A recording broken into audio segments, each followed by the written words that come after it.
Just pulling up my information here. Before we get started, we're going to go quickly and have a roll call to make sure all of the school board members are with us at this point. Ms. McLaughlin? We will come back to her. Ms. Marin? We will come back to Ms. Marin. I'm here. Present. Oh, hello. super. Thank you. Thank you. Ms. Sizemore-Heiser? I'm here and I can speak. And I can see you. Thank you. Ms. Tolan? I'm here, thank you. Ms. Derenak Kofax? Here. Thank you. Ms. Corbett Sanders?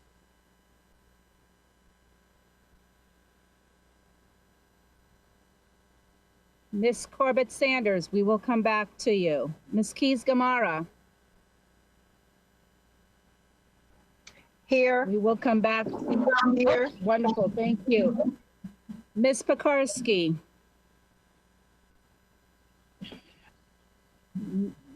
Ms. Pekarsky, I see you. Can you be heard? Yeah. Can you hear me? I'm here. Thank you. Ms. Omesh?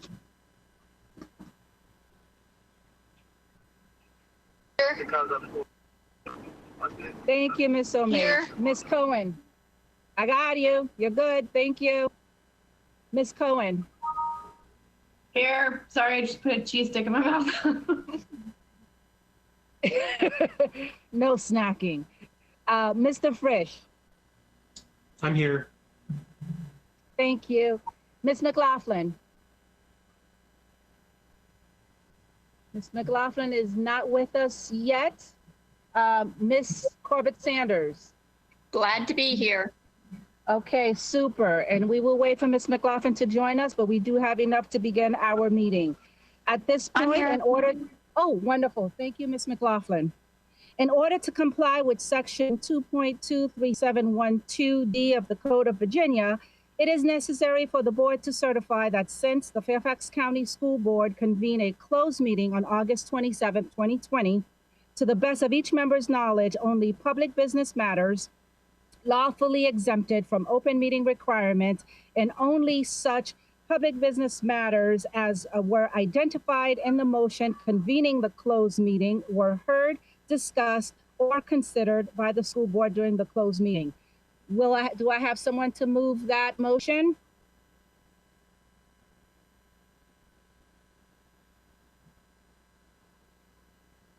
Thank you, Ms. Corbett Sanders. Do I have a second? Thank you, Ms. Marin. All those in favor? We have Ms. Corbett Sanders, Ms. Marin, Ms. Tolan, Ms. Derenak Kofax, Ms. McLaughlin, Mr. Frisch, Ms. Sizemore-Heiser, Ms. Cohen, Ms. Omesh, Ms. Karen Keys-Gamara, Ms. Pekarsky, and Dr. Anderson. Thank you very much. And at this point, we have a motion that will be made by Ms. Corbett Sanders.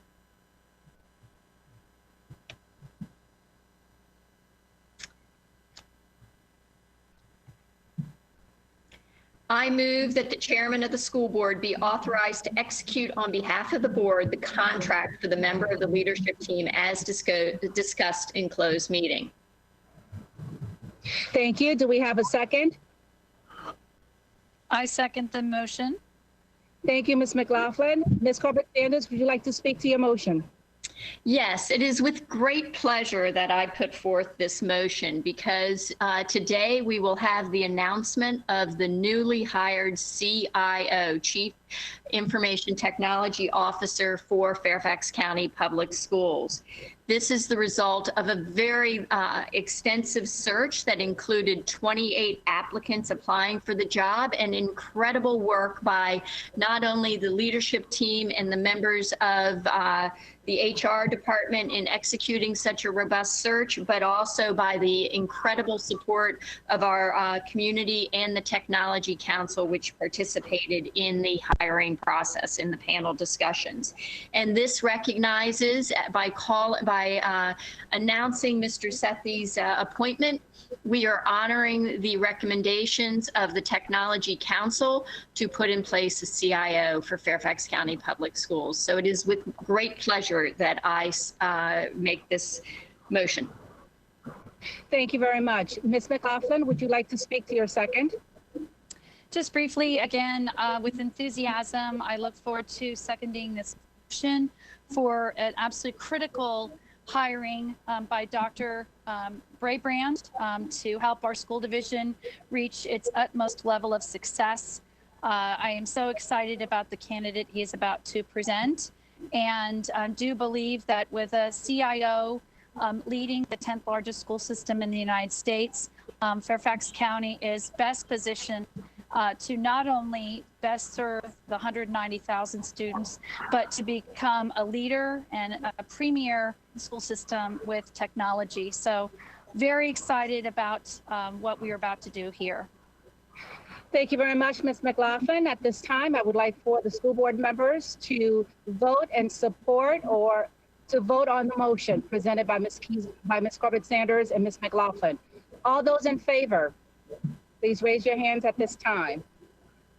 We have Ms. Keys-Gamarra, Ms. Tolan, Ms. Smarin, Ms. Corbett Sanders, Mr. Frisch, Ms. Cohen, Ms. Sizemore-Heiser, Ms. McLaughlin, Ms. Pekarsky, Dr. Anderson, and I think that is it for right now. Thank you. That will be 10 members.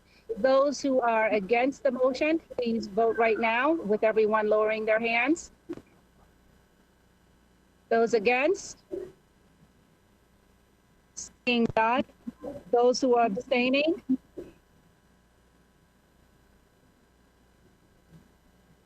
Those abstaining?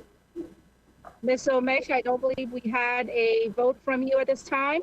And I also, voted in favor. I'm Okay. sorry. I believe, yeah. Okay, I apologize. That makes 11. And I also just got word that Ms. Derna Kofax got kicked off, but she is in very much favor of the appointment. So it is unanimous. We'd like to say welcome to Fairfax County. Mr. Sethi, we are very excited to have you here. Before we have you have a few words, I'd like to turn it over to Dr. Brabrand to give us a more robust introduction. Dr. Brabrand. Thank you, Chairman Anderson. It is my pleasure and honor to introduce to you the new CIO for Fairfax County Public Schools, Gautam Sethi. He is an ideal match for Fairfax County. He brings over 25 years of experience in technology, 18 years of it in the education sector. He has supported students, staff, and families in a variety of leadership roles, including being the Director of Special Education Systems and the Director of Enterprise Architecture for New York City's school division of 1.1 million students. He was the Executive Director for IT for Atlanta Public Schools, and he serves and has served until now as the Chief Technology Officer for Douglas County School District with over 67,000 students. He's worked with a variety of stakeholders in his leadership experiences to include senior leadership teams, directors, principals, parents, teachers, and school boards.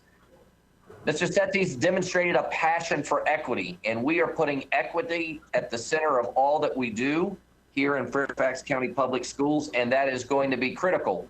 Not only as we just start the year virtually, but that we understand that access to technology and instructional technologies are a driving force in making sure a portrait of a graduate outcomes happen for every child.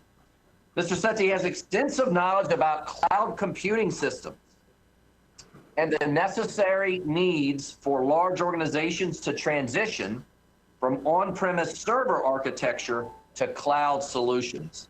He's also skilled at identifying workflow efficiencies, and he's done a variety of measures to reduce cost and increase overall productivity in school systems. This includes renegotiating vendor contracts, improving service agreements, and creating a balance between off-the-shelf products and systems and the actual needs for the end user organization.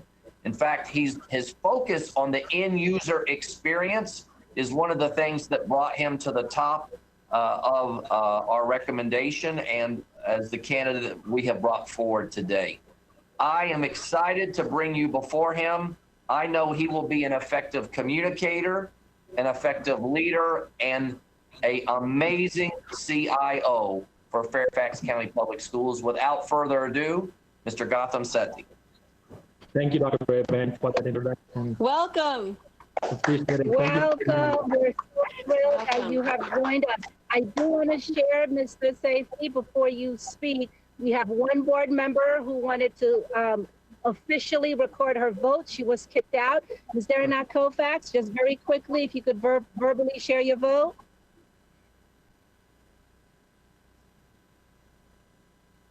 Oh, maybe she's not back on. Okay, well, Tammy, we'll get back. Yes, there she is. I'm here. Yes, and welcome. Thank you. Thank you. The floor is now yours. Welcome to Fairfax County.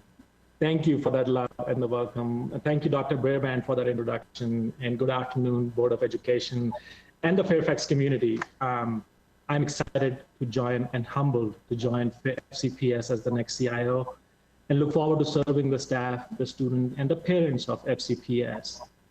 There are obviously significant challenges ahead of us as we navigate this unprecedented pandemic. I will draw on my 18 years of school district leadership experience to strengthen the role of technology in the near term, but also start building on a modernization roadmap for the long term. FCPS has many strengths, and I'll work collaboratively with the school teams to ensure that we continue to build on our strengths and swiftly remove any barriers to success.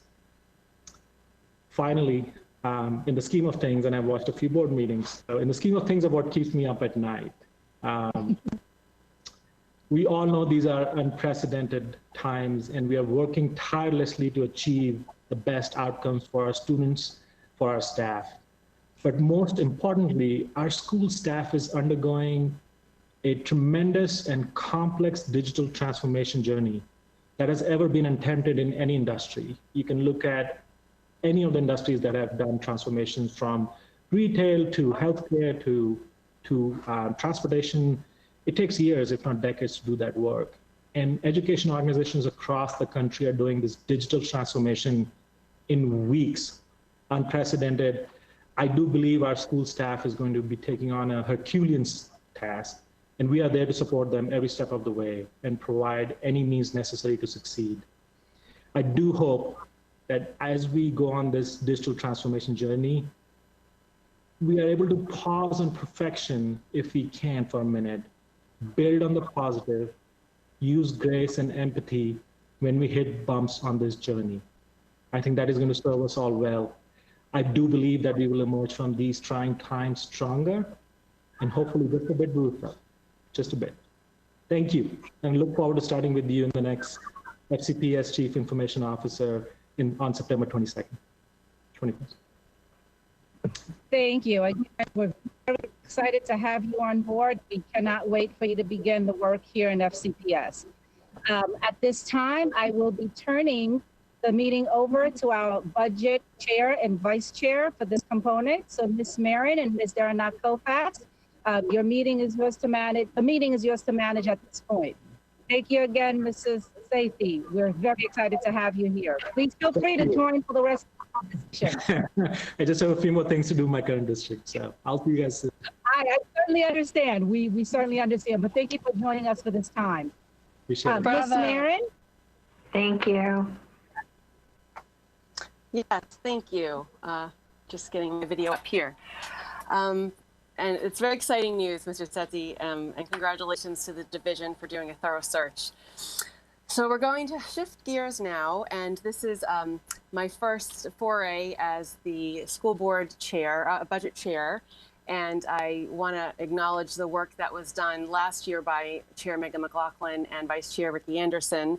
And we, as Mr. Sethi just said, we have a Herculean task in front of us. And you know, a budget is not just about money and dollars. It's about creating investments that reflect the values of our community.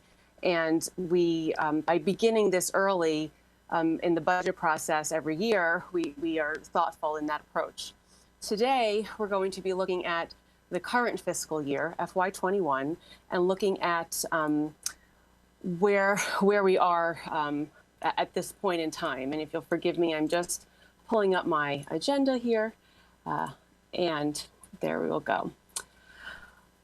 Okay, so I'm going to call upon our Chief Financial Officer, Ms. Lee Burden, I believe, or along with her team, Alice Wigington.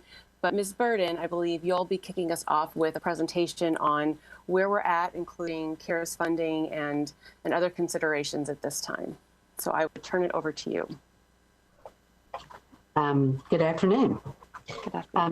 Today I'm going to review all of the CARES COVID funding sources and their usage, as well as a request to the county to address our unmet needs.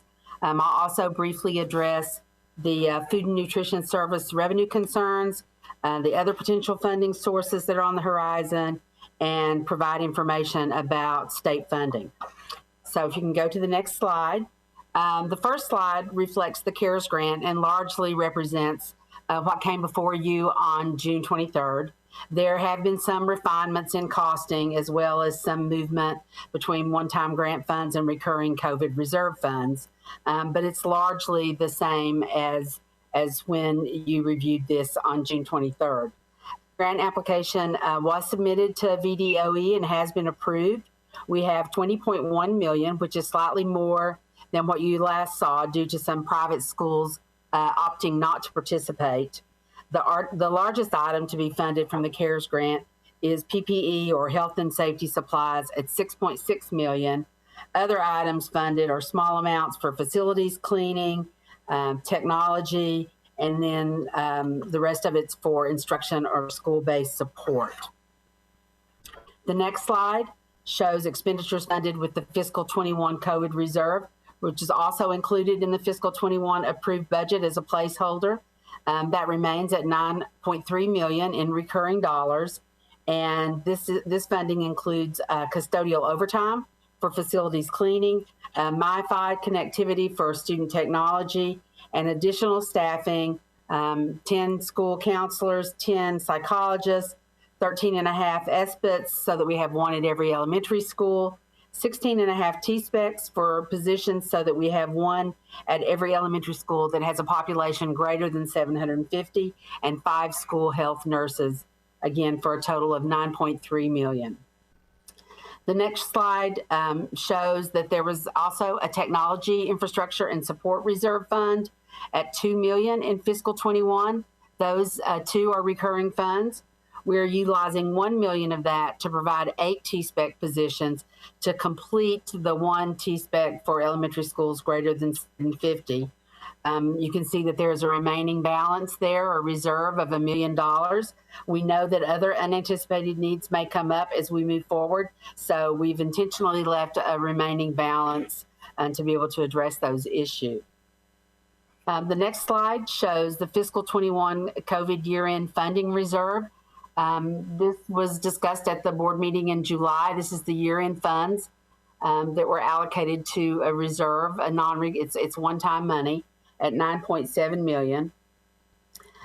Since that time, we've received requests of unmet needs for curriculum resources, facilities cleaning, professional development, and school day SAT costs.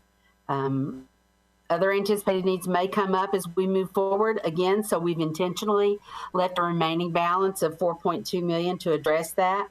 But for now, we're planning on funding $2.4 million, largely for, again, curriculum needs and school day SAT costs, $1.7 million in overtime for custodians, and $1.4 million for professional development due to distance learning and equity issues. The next chart is the request to the County Board of Supervisors for CARES funding. You all know that the COVID-19 pandemic has created a vast array of previously unanticipated costs that have strained the budgets of school divisions all across the country, and we're no different. Costs associated with our response to the pandemic have been carefully monitored, and we've allocated $20.1 million in CARES grant funding, as well as other funding sources towards the most pressing needs. Nonetheless, we find ourselves in need of additional funds to support safe and equitable instruction. This chart shows $19.6 million in unmet needs that we're requesting from the CARES funding that the county received. Note that they received $200 million, of which $153 million has been allocated at the last communication that we got from the county. Apparently, they report to the Board of Supervisors the first week of every month as to where they stand with their CARES grant, and that's the latest number based on that communication. The items we are requesting funding for are organized within 2 categories of need. With the school year starting up and our plan to return as many students to buildings as possible, the health and safety category attends to mitigating the potential spread of COVID within our schools. The second category, technology supports for equitable virtual instruction, speaks to the need for technology supports to continue virtual instruction during the 2021 school year and as we ramp up. So the health and safety supplies, again, $6.2 million. It's ensure that we can provide personal protective equipment, sanitation supplies, physical barriers, and thermometers to lessen the potential of COVID spread. Our operational metrics for these supplies target 2 months on hand for distribution so that supplies can be replenished at schools and administrative offices as they are used. Again, we've already allocated $6.6 million from the CARES funding, but these supplies will need to be replenished as we dial up our return to school, requiring additional funding that's currently unavailable from other sources. The usage rates will increase as we dial up, and that will require replenishment of the original allocations. We'll need to be ready to order and keep up with the operational demands. As far as the other category, technology to support equitable virtual instruction, that's at $13.4 million. The technology needs have become broader and more critical. We are including funds for MiFi connectivity. We know that we have far more families than originally proposed that are going to need assistance with that connectivity. The Google Suite, we need an additional $500,000 to provide premium features to enhance student learning. Classroom cameras at $5 million. We anticipate a need to employ hybrid instructional models that would potentially involve teachers instructing from FCPS classrooms with both in-person and virtual students, or teachers instructing virtually from their homes to in-person students. And these hybrid instructional models are not well suited to web conferencing via a teacher's laptop webcam.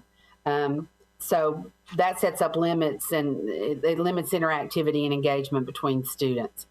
The bandwidth, in addition to cameras, we need infrastructure improvements to increase the bandwidth capacity so that many concurrent video streams can be supported at FCPS sites. And then the last item is FCPS on support.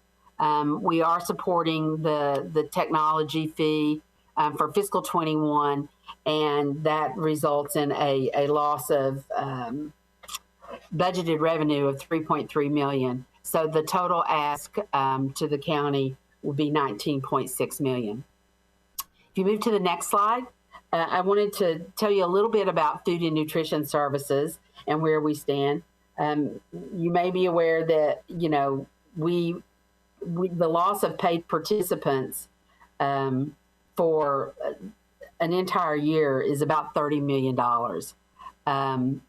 In addition to that, the salaries and benefits for this group, which is largely paid for by federal reimbursement revenue and revenue from paid participants, is $53 million for all of the staff and about $42 million for the contracted hourly staff. Right now, after fiscal 20 and our closure for 3 months, we only have about $5 million left in the Food and Nutrition Services fund balance. So our tentative plan is to transfer the operating fund beginning balance that's $24.4 million to food and nutrition services as needed to be able to shore up their revenue shortfall. The county is aware of this plan, and they understand that this may create a revenue shortfall in fiscal 22 because the funds that fell out of fiscal 20 as unspent, $24.4 million, was assigned to as a beginning balance for fiscal 22.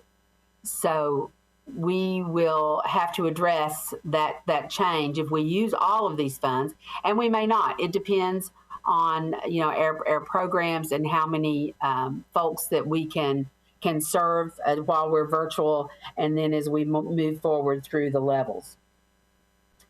The meal planning, the USDA and VDOE is directing school divisions to operate the national school lunch and school breakfast programs, which is paid or free and reduced, except of course for the 19 C.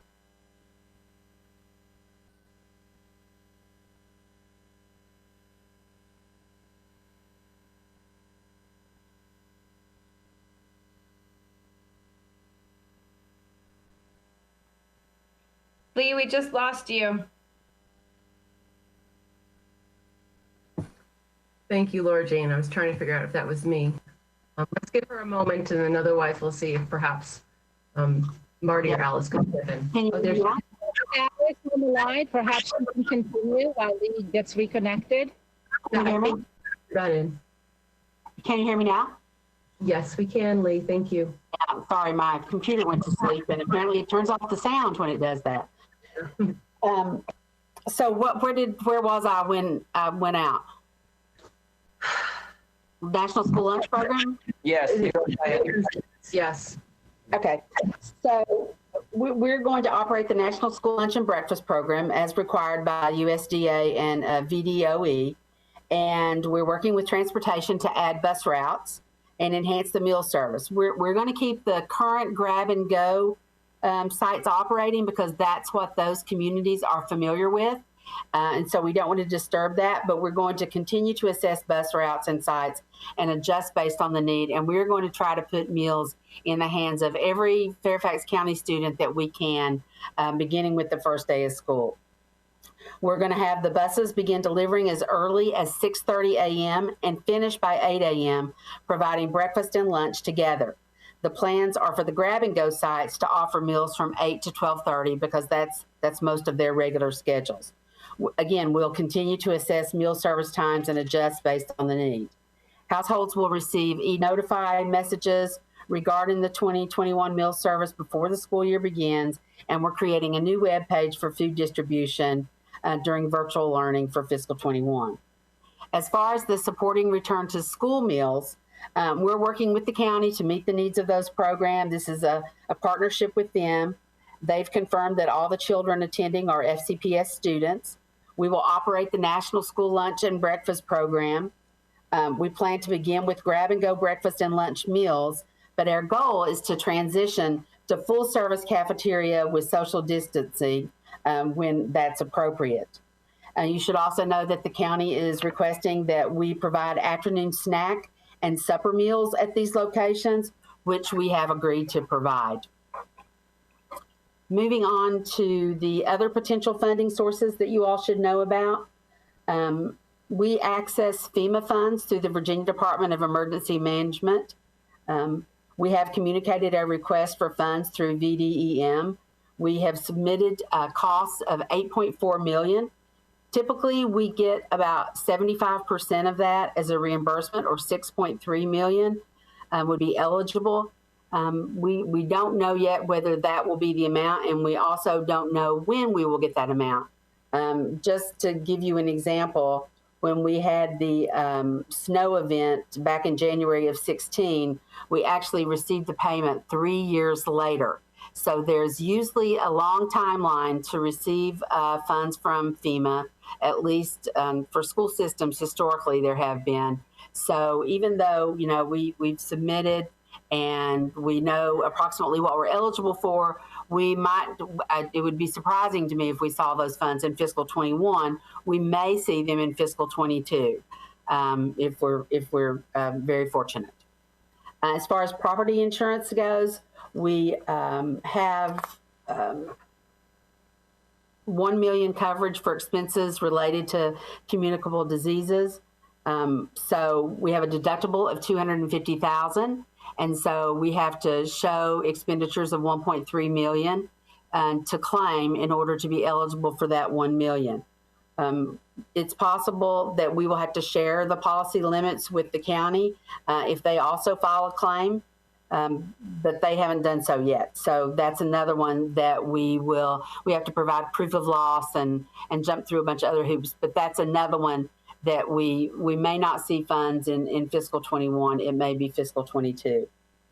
You may have heard that there are some other funds that are available statewide, much smaller than the initial allocations through the CARES grant. The state set-aside funding that's available for the whole state is 38.8 million. Our program managers have already completed applications for the portion of those funds that we might be eligible for, and that totals about 5 million. And then there is CARES Act part-time regional program funding. Statewide, there's only about 0.3 million available, and we have a very small request for some of those funds as well. Moving to the next chart, state funding. I know that Dr. Brabrand sent you all a message late last week letting you know about what the state had communicated about sales tax. There was a technical change in the sales tax revenue estimates, which reveals significant revenue reductions for all school divisions. And this is over and above the unallotments that they did last spring. Statewide, the revised sales tax estimates for education reduces revenues for school divisions by about 95 million in fiscal 21 and about 94 million in fiscal 22. And our piece of that is 20.3 million. You should also know that, we're facing the prospect of uncertain student enrollment. We're continuing to monitor enrollment and staffing levels leading up to the opening of schools, but current data indicate that the pandemic is impacting family behavior as it relates to registration. To date, our enrollments are running substantially behind where they were at the same time last year, and that uncertainty is probably going to linger through the school year as we adjust operations to address local health conditions. The enrollment loss would affect our average daily membership numbers and thus our state per pupil funding allocations. So we have a legislative response to the state. I think most of you all have seen some of Michael Malloy's work. We would hope that legislative assistance could be provided by reducing or eliminating the proposed reductions to K-12 from the sales tax revenue reforecast.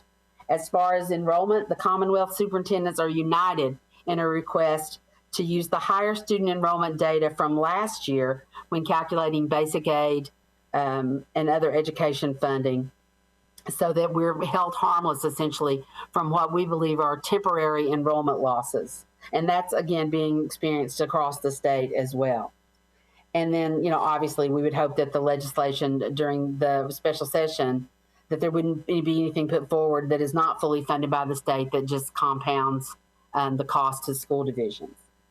And at the same time, although, of course, we would be very interested in a legislative cure, we're also, looking at strategies to address the a shortfall as well. We're looking at our fiscal 21 reserve funds that might be available. We're looking at savings that we may have from a virtual, opening. We know that when we are not open, that we do have savings in utilities. We do have savings in certain areas that we're working on.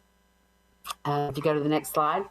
The last slide is basically our recommendations and next steps. We need to forward a request to the County Board of Supervisors as to our unmet needs. We're in the process of putting the final touches on a narrative request that identifies each of the items that were on the chart that I showed you previously. Many of you have asked about contacting state legislators to mitigate the state revenue losses, and Michael's developed talking points for that, and a letter I think has actually already gone out. We, of course, will continue to monitor the financial environment and develop reduction strategies. And the last thing is, you all had asked for more frequent reporting, and we are planning on providing it. We're going to provide a preliminary report at the first quarter on the fiscal 21 budget. We normally do not do a first quarter report. It's going to be a report, not an official change to the budget. That will take place at mid-year as always. But we are going to report on what we think the fiscal 21 revenue loss is to be, what the savings would be, and other strategies that we might have brainstormed to be able to close the gap. And then we'll revisit all of it again at the mid-year quarterly review, and that is the review that you all take action on, and it's conveyed to the county. And that's it, unless there's questions. Well, I'm sure there'll be some questions, Ms. Burden. So thank you very much for that thorough update. And, you know, for the public, it's really important to see that there's a very planful approach here in how we're trying to navigate these very uncertain and historic times. I want to remind my colleagues that the task before us today is to give consensus specifically on that portion of approving the request to the County Board of Supervisors for $19.6 million of their total CARES Act funding, which is $200 million, of which 153 has already been allotted. So let's be sure to have any questions that focus specifically on helping us provide consensus on that or otherwise. And then if you had additional thoughts or questions, certainly. But I do want to do a time check. We are a bit behind. We had allotted an hour for this conversation. So let's please allow for that at this time. But if we can move that forward quicker, of course, that's welcome. So we'll do, each member has up to 3 minutes to speak, and I will go by who's got their hand raised. So, and I did just want to add to the next steps after the asking the county for request. The other step you mentioned, Ms. Burden, was addressing our state delegation, and I do hope that my Vice Chair, Ms. Darren Kofax, will speak to the work that she has helped lead as our legislative liaison to the state at some point during this comments and how that can figure into things as well. Okay, so I see Ms. Cohen first, please. Go ahead. Thank you so much, Ms. Burden and Ms. Wigington, as always, for all of your hard work in trying to keep us on track in an ever-changing budgetary and environment. My first question is, if we know that needs are going to increase as we bring students back into our buildings, and we've seen from Dr. Brabrand a phasing in that starts in the not too distant future, I guess my question is, why would we not be asking the county for those needs that we're anticipating will not be met by this current ask?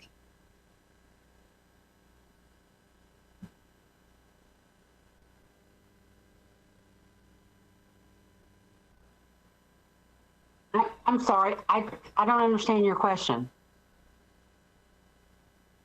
You had just mentioned that this 19 million that we, in the presentation, you said that we know as we continue into the year and get students into our building, we know we're going to have increased costs in terms of cleaning and custodial staff and potentially PHAs and maybe even school nurses. So I guess my question to you was, if we know that we have anticipated costs that are not going to be met, why would we not ask the county for a larger percentage, more than 10% of the CARES Act funding that they received from the federal government? Right. I think it's because those costs are unanticipated at this point. I mean, we do still have, $1 million in the tech reserve, and we still have $4.2 million in the year-end funding, because we know that there are going to be things that we we just haven't thought of yet, that will come up as we move forward. But the major things like being able to replenish the health and safety supplies and the technology, we know that some of those things we maybe don't need it right now, but we are going to need it. So we're trying to look ahead a little bit, but looking ahead, to the end of the year, I don't think that's, we're basically trying to address the here and now. Yeah, I have some concerns that I know we initially in the first round of budget had further conversations about school nurses. And I know that we have partnered with the county in the past. So I'm hopeful maybe from the county there might be some consideration outside of this ask that we could add more school nurses into our buildings, again, in anticipation of getting our kids back in buildings, and however we can be helpful in that end of trying to help recoup some of these unanticipated costs. Because my fear is that we run into a situation where we're ready to have our kids back in the buildings and things are looking good, but we have run through the small percentage of CARES Act money that we're getting from the county. So however we can be helpful in that, we certainly want to be partners. Thank you, Ms. Cohen. I'd like to just say, there is action in the General Assembly right now, and I know Michael Malloy is on top of it around requiring a school nurse for every school. That would be about, and Lee, you can check me on this, Marty, Smith as well, about $11 million to the system if we were required to have a nurse. That's correct. That's the correct number. Yeah. So those are markers that you are correct, Ms. Cohen, are not in our conversation with the county. As you know, the county works with us to supply our nurses and clinic aides. So obviously this is something that if we get that sort of requirement from the General Assembly, we are going to need to work with our county around this health issue. Thanks. And my last question is just the T-Specs and Especs. Have the needs been met that we have our schools staffed with our technology staff and support staff to the fullest extent? Are we sure that this line item in the budget is covering our need to make sure that every school has what they need to be successful with the virtual start coming up here pretty quick? Mr. Smith, would you like to speak to that from both a financial and an HR standpoint? Well, we know that there were some additional needs for those larger schools that had fewer than 750 students. So that's one area that we could possibly take a look at. But the resources have been released, and we are in the process, if we have not already hired those positions, to provide supports to schools. Excellent. Thanks so much. Those are all my questions. Thank you, Ms. Cohen. Ms. Smallberg, can I just confirm, are you timing our comments? Yes, I am. And that was the end of Ms. Cohen's time. Okay, thank you so much. I appreciate that help. Okay, Corbett Sanders.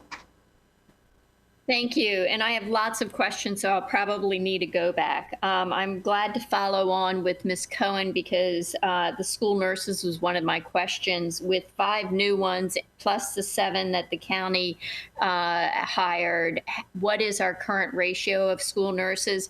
And additionally, I know we get funding from the state for school nurses and health aides.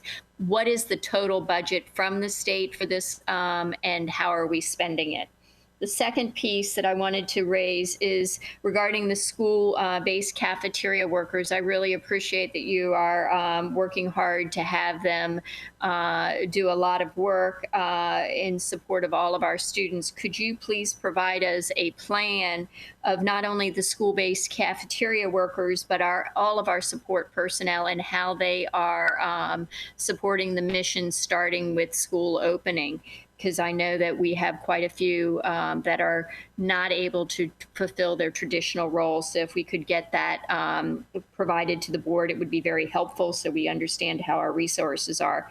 I also see that we've spent $2,722,000 on the procurement of new software. Could you please provide us a total list of all of the software that has been purchased and how that complies with our public procurement requirements and our contracting requirements? Because I don't believe this board has had any that we've specifically been asked to approve.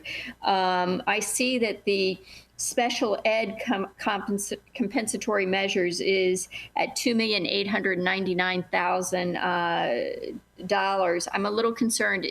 How do we get that number, and is that going to be sufficient to meet the needs of the compensatory measures for the 29,000 students that we have IEPs with? I also have questions regarding the reserves and then our deferral of the $3.3 million for the FCPS in the purchase of our equipment. We made a decision to purchase those with a lease purchase because we thought we couldn't cover it from CARES. Are we sure we cannot get some sort of CARES Act funding for those? And what I don't see here is any estimation of the purchase of new technology for our students who are at our younger ages. And that was something that we were supposed to be looking at in the September, October timeframe. So do we have a set aside, and do we think that $1 million being put aside is sufficient to make sure that we meet the needs of our youngest learners in that area? And then I also want to know a little bit about the how the insurance works. Okay, lots of questions. Okay, I'll put you in a go back. Ms. Burden? Am I going to get them answered? Questions answered? Yes, Ms. Burden. Mm-hmm. Yeah, I don't. Thank you for your questions. I do not have that level of detail to be able to respond, but we can take them as questions and get back with you. So none of the questions, we don't have any detail on any of them? Well, you were talking faster than I could write. You lost me when we got to technology. So I only have like 3 or 4 questions written down, but I think Eileen is writing them down as well. So what I can share, this is Marty, what I can share about the devices for younger students. So we do have $1 million in that reserve yet of unspent dollars, and those dollars could be spent on devices for students at the primary level. We are working to pull together the group to start the assessment process of what the best device would be for our younger students. Of course, once we have done that assessment, we'll be bringing that information back to the board. I shared during the meeting last week that that's part of the larger picture of FCPS on for elementary students. And as we know that we provided FCPS on for high school and middle school, our one-to-one approach for elementary isn't necessarily under the FCPS on umbrella. So it certainly is ripe for more conversations with the board. And with regard to our support employees, we certainly do want to provide support employees the opportunity to work in their primary assignments, and we're working to ensure that they are doing just that. And we're developing a match program, and we can bring more information to the board about that match program. If I can, I see you have your hand raised. yeah, thank you, Ms. Marin. So the one question that I think that I heard Ms. Corbett Sanders related to the instruction department was around the software purchases and what we had purchased. And there's 3 main elements there. The first is ST Math, which is a program that we purchased for students in kindergarten through grade 8. And then Imagine Learning, which is a program for grades K through 6. And then another program called Pioneer Valley, which is also an elementary literacy program that will provide students with some additional choice reading materials and level reading materials. But all 3 of those purchases were were part of the initial CARES Act budget that we presented back to the board back in the spring. And the reason that we went forward with these purchases was to get some additional materials that students could use that would be easier for families to support. So these materials are what we call computer adaptive materials. They identify the student's learning level, learning need, and then provide targeted instructional resources aimed at the individual student's learning level. And really important to have those materials and resources for our students, particularly when they're working on asynchronous assignments and they can't be working directly with their teacher live via video. So all of those materials will support those students' learning needs. We did work through the contract approval process to essentially ride onto state-approved contracts that were already approved and in existence. So we were able to expedite the purchase of these materials and get them ready to go in time for the start of the school year. So we could provide some additional detail if it's necessary, but that's the big picture idea with those materials. And that contract information would have been on our regular quarterly reports, and if it hasn't, it will show up on our next quarterly report. I would appreciate that, and I would, just because it's pretty important for transparency to make sure that when we're making expenditures such as that both the board and the public is aware of it. And the school nursing piece.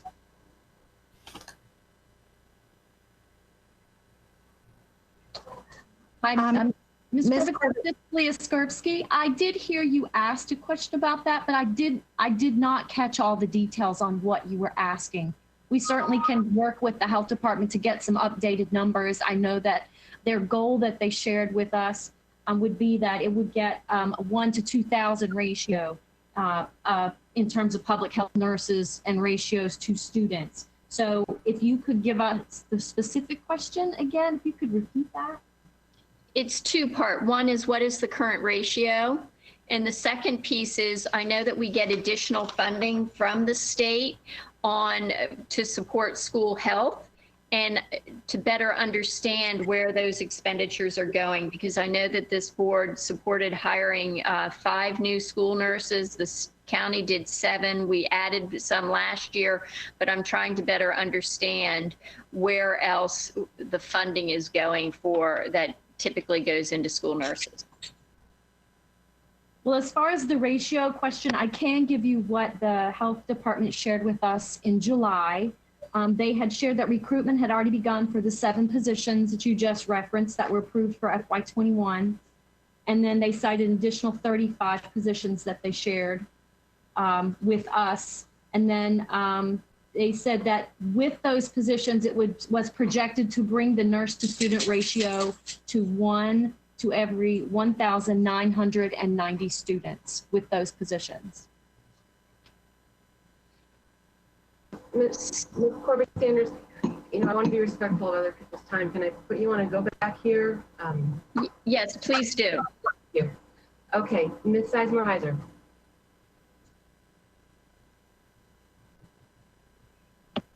Sorry, hello. So thank you very much, Ms. Burden, for this presentation, and Ms. Mayer and Ms. Janet Kofax for your hard work here. I have a couple of questions. Starting on slide 4, we talk about the T-specs for elementary schools that are 750 student enrollment or above. What is that student enrollment being calculated on? I heard you mentioning uncertainty enrollment for this year. I certainly would hope that that number is being looked at from last year's enrollment. So in case we have some of our families who talk about coming back to our schools, that our schools would have that support they need. Yeah, with those allocations, we would use the projected enrollment for the fiscal 21 budget and apply the staffing standards that go along with that. Okay, so that's basically, it's not taking into account the September 30th enrollment numbers or what are we maybe looking at for next year, but the projected. Well, no. Yeah, I mean, we do take a look at the September, in normal years, we do take a look at the September 30 enrollment and see how the staffing that we assumed and have allocated links up with the numbers of students that we're actually seeing. But this year, I don't think that we would be making adjustments based on September 30 to any great degree, just because we do believe this is temporary, and we don't want to remove staffing and then have to turn around and allocate that staffing back out. That's very disruptive. Right. So something we're, yeah. Right. This is Dr. Braybrand. Just to amplify, HR is providing additional flexibility standards for schools, and specifically to technology. These additional resources that the board directed in schools, we have no intention of removing those regardless of the projection. The T-Specs, the Especs were a clear direction from the board, and that you heard from the community and from our schools that they needed these. We're going to keep those in our schools throughout the school year. Okay, thank you. I just wanted to... And at the same, so outside of the technology supports, at the same time, we know that class sizes may be coming in differently across the system, and we are working with principals through our regular staffing process to support schools with those fluctuations. Marty, could you clarify a little more what you mean by working with principals to support around those fluctuations? It's part of our regular staffing process. We have regular staffing meetings throughout the summer where our principals work with their staffing specialists in HR. We work with our region staff of assistant superintendents and executive principals to provide the right level of staffing based on a variety of factors. And so we're going through those regular staffing meetings now and are looking at making those adjustments based on enrollment in buildings. Yeah, I just would like to lay out that I would hope that as you're having those conversations, the uncertainty in this year and potential for parents to come back or changes mid-year would be taken into account as you're working on staffing numbers and looking more at historical than just what we're doing this year. I know it's not quite, I was really talking about the T-Specs from the budget item, but I'm concerned in general about budget and staffing numbers. If I could just add, Ms. Sizemore-Heiser, yes, we're very, as Francis Ivy, we're very much so monitoring that and trying to keep that under great consideration as we review staffing and decide if we need to make adjustments or to hold tight. Okay, thank you. I just wouldn't want our schools to be feeling the pinch more than they need to be, considering what they're trying to do with standing up a whole new type of school. So I appreciate the flexibility and making sure our schools have what they need more staffing wise. I have a question also on slide 6. When you look at the PPE, the plexiglass and the more extra masks, there's a line item for additional masks and PPE. How did those numbers, the 10,000 classrooms for both the plexiglass, and the 1.2 million for additional masks, how many, in the first one, the 1.2, how many additional masks and thermodots are we looking at in terms of number per classroom per teacher, as well as how do we come up with that 10,000 classroom number? Well, for the plexiglass, I think we have like 9,800 classrooms, and we know that the cost of a plexiglass for a teacher station is about $400. So we just rounded that to 10,000 times 400. As far as the additional masks and thermodots, for now we have 200,000 reusable cloth masks for adults. 100,000 for, in the youth size. We have 500,000 adult disposable masks and 1 million disposable student masks. We have 50,000 face shields for adults, 10,000 youth face shields. We have 37,500 adult clear mouth cloth face masks and 10,000 youth clear mouth cloth face masks. That's hard to say. But we think that we may in fact need more because as we head back to school, a lot of it is just unknown, and so we have included additional masks as part of our ask to the county, and additional sanitizing supplies, and then the classroom plexiglass, which the teachers are requesting.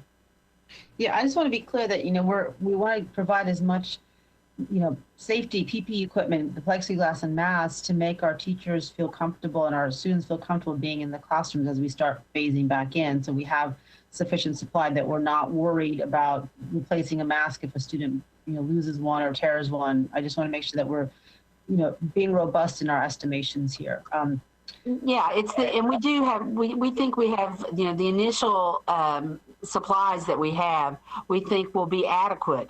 And they will likely be adequate, for some months, but we really won't know about usage until we start ramping up to the other levels. And then we'll have some data as far as the usage and how many get lost every day and that sort of thing. And so this is really just, we don't know what the future brings. But we may indeed need additional health and sanitizing supplies. And just to confirm that there'll be a camera and a teacher shield in every classroom, or the plexiglass shield for one per every classroom at least? Yes, if our funding request is approved. So that would allow for great flexibility for teachers and students to be able to remain virtual or come back into the classroom as needed. And reduce some of the logistical challenges of cohorts and classes. Is that correct? That is the eventual hope for having the cameras in the classroom. And so it's really based on how many students will be coming back when we do pivot back to a hybrid model for students face-to-face, and how many students will remain virtual. So want to ensure that we have enough in our budget to support cameras for all of our teachers when that pivot occurs. Yeah, that way we don't have the logistical staffing challenges that may, hold up being able to come back in the classroom when it's safe and all of those pieces. So I just wanted to confirm that was enough there. One last question on the slide 8 in terms of meals. Do we have budgeting for bus delivery of meals for students who may not have enough time or ability to pick them up? I didn't hear the end of your question because of the bell. And I can start and you can pick up, Ms. Burden. It's about bus delivery. And so we're looking at a variety of models to include bus delivery and site-based for schools. So for those schools that are current meal distribution sites, students can pick up in those sites. And we're doing that in conjunction with bus delivery. All right, thank you.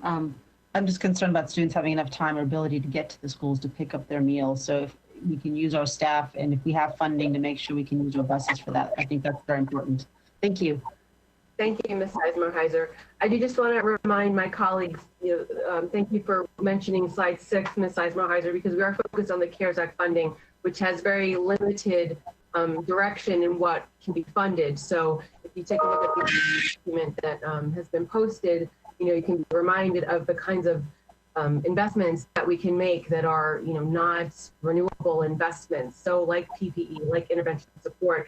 So, and we will have an opportunity in September to review more of the other investments that, have been presented in this presentation. So just wanted to share that friendly reminder. Okay, Ms. Pekarsky, you're next. Thank you. Just the questions I have left right now. $4 million for the plexiglass. I believe someone mentioned this was something that the teachers were asking for. And of course, I want to ensure that our teachers have the PPE they need to stay safe and be able to function in the classroom. But $4 million is a whole lot of money and a big ask. Can somebody speak to, is this a CDC recommendation? Is this more effective than a mask or a mask and a face shield? Taking into consideration that we don't know when we're going back, how long we will need this for. Hopefully this will not be a long time. Bang for your buck is really important to me when we don't have unlimited funds. So if somebody could speak to that a little more deeply, please.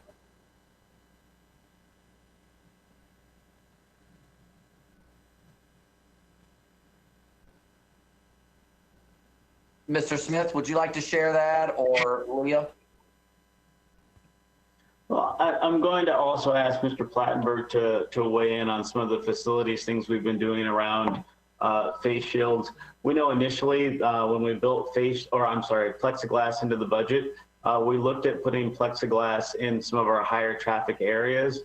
And then there were requests from teachers to add those add that plexiglass to our buildings in order to provide the safest environment for our teachers.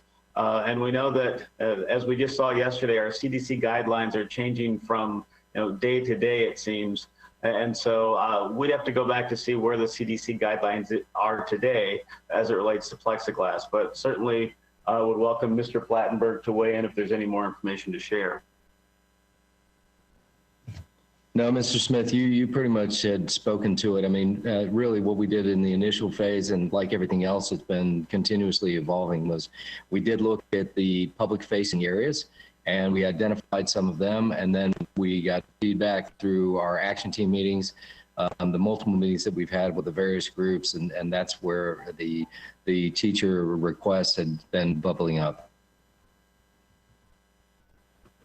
Thank you. And I appreciate perception versus, reality and what we know to be scientifically true. And I would urge you, $4 million is a big ask during a really difficult time that could be utilized maybe in a different way. Please base that decision for the ask, not on perception, but what is scientifically, being told to us is a best practice for keeping people safe, because it is $4 million.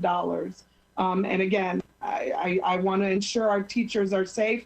High traffic areas make sense to me. There's a lot of people going through, but our children will not have these dividers. We don't know how long. Anyway, I won't prolong it. That's that. Something that Ms. Corbett-Sanders did touch upon but was not answered that I would appreciate somebody maybe speaking to a little bit about the property insurance piece of that. Can you elaborate on what that is?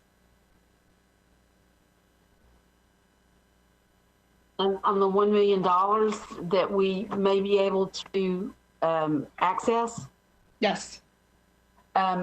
We have an insurance policy, a property insurance policy that covers an outbreak of a communicable disease, and the limits are $1 million with a $250,000 deductible.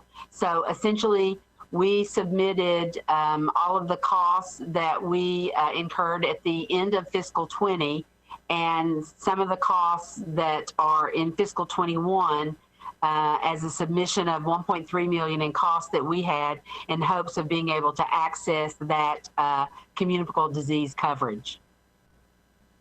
And so that would be $1 million to us.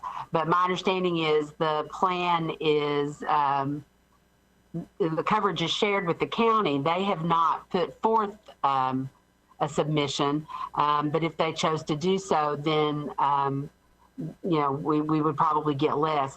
I think our risk management manager, Mary Jane, is on this call if she wants to jump in and provide anything else.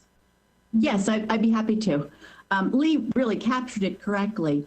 FCPS has a property insurance policy with a limit of $1 billion per occurrence that we share with Fairfax County.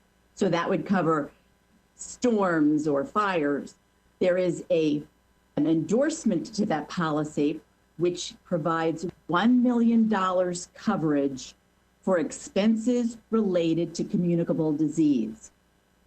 The $1 million or access to the $1 million, though, has to be documented. I mean, we've had to have expenses. We have to prove that the disease was present at some of our locations, and the cost associated with the disease present at particular locations has to be submitted to the insurer. This is very new territory for them. We, FCPS and the county, are working together, but the insurer is handling this type of coverage for a disease is highly unusual. So I think they're breaking some new ground. Okay, thank you. That's it. Thank you, Ms. Pekarsky. Ms. Tolan. Yes, thank you. A couple questions. One, and I'm not sure there's really an answer to this. I think this is what Rachna was getting at a little bit earlier too, is just making sure that we have a number that's going to cover our PPE needs. We've got 6.5 million in there, and we're asking for some additional funds from the county. It's the 6.5, and I know it's hard to say, like, what's the monthly cost of PPE when we don't even know how many kids are in the school, exactly what's happening, how we're operating. But we did put a potential metric forward that we'll be talking more about, in that we wanted to make sure that we had 2 months worth of PPE available, before we were really, looking at, moving kids into school. Are we feeling like this 6.5 million at least gives us, 2 months? And then the additional funding that we're asking from the county, it's another, 6.2 million. I know it's hard to put a number of months around that, but how are we feeling with that? Well, I mean, you should know that we do think we have adequate initial supplies. But we have to have a certain specificity with the things that we're asking for. We can't just ask for dollars just in case. But the usage is what is going to tell us once we ramp up. So your beginning statement that we may not know is probably accurate. I have our procurement director also on the call if Michelle would like to weigh in on the supplies that we currently have. Yeah, thanks, Lee. I think, everybody's touching on something that if you ask me what keeps me up at night, it's ensuring the right supplies get to the right people when they need it. So, certainly our estimates we think are generous at this point. 1 million disposable face masks for students could last us the entire year, depending on how many students come to school each day, either on a bus or entering the school building without a mask. So we're really looking for that partnership with the schools and those metrics to keep us whole, and have built some great relationships with our suppliers to ensure that we get what we need when we need it. All right, thank you. This is a question around curriculum resources. I know, Dr. Presidio, thank you very much. You just mentioned, the 3 different types of curriculum that you had purchased. And I was looking in our project management plan, and it also talks in there about, potentially, looking at Virtual Virginia, K-12, Adventum, some of these things for some of our high school students as well. Do you feel like, do we have that covered in this budget here as well? Are we covering, everything that we need from that curriculum standpoint? Well, you should never ask somebody if they have everything they need. I mean, we could always. I'm just kidding. No, I really appreciate the question. So we do feel good about what we've been able to build into the budget, and we've appreciated the board's support for those materials, because oftentimes, we feel like we do need additional purchases that we haven't been able to procure. So we thank you for your support for that. So you mentioned just a few other examples of things like Edmentum and Virtual Virginia. We have those things already covered within existing budgets. So these were things that were additional purchases that we didn't have built into our baseline budget for this fiscal year. So we do feel confident about where we're at right now. Okay, good. So we don't need to add any of that into our county ask. One other question I had, I just wanted to get a little bit more information. When we have $720,000 for registrar information and work, is that just getting our registrars just set up to be able to work from home and then deal with the changes in student numbers that we're seeing and an increased amount of work there? Am I understanding that correctly?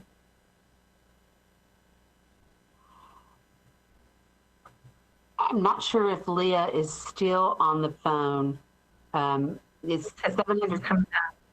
Yeah, she is. Yes. Yes, actually, we did make some requests for that. Give me just 1 second. I was looking for some additional information here. We made requests for central student registration registrars to have some additional hours and elementary school SIAs and hourly staff. What was happening is that during the closure between March and now, our students that were registering were completing what we were calling unverified registrations, as there is a portion of that that requires face-to-face. And with offices closed, they were not able to complete and verify the required documentation. So we added some additional hours to help with the backlog of those unverified registrations. At the time that we looked at the information, there were a little over 5,000 students that had gone through the unverified registration process, and we needed some additional time for the registrars at the building level and central registration to also help support that as well.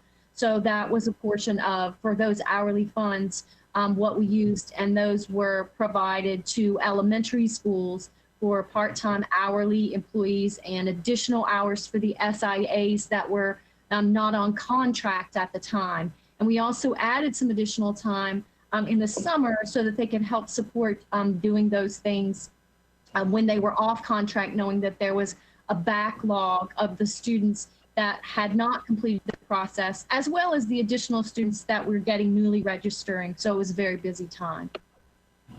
Got it. Thank you. I just answered a question about the cameras. That's another very large number, $5 million. And I understand the need for them if we're going to be doing a hybrid kind of situation. But I would hope that the technology, whatever we're looking at, could be used longer term as well. Given that we're going to be spending that amount of money. So I don't know if anyone can make any comments about that. So we're currently piloting a variety of cameras that can be used in the classroom to support teachers when we have the pivot back to hybrid learning. One of the things we've noted about the cameras is that we need to ensure that it's ease of use for teachers, something that can be, again, simply used for and hooking up to your computer, where you wouldn't need a lot of additional support from tech staff, depending on the availability of those staff during the teaching, during your teaching time.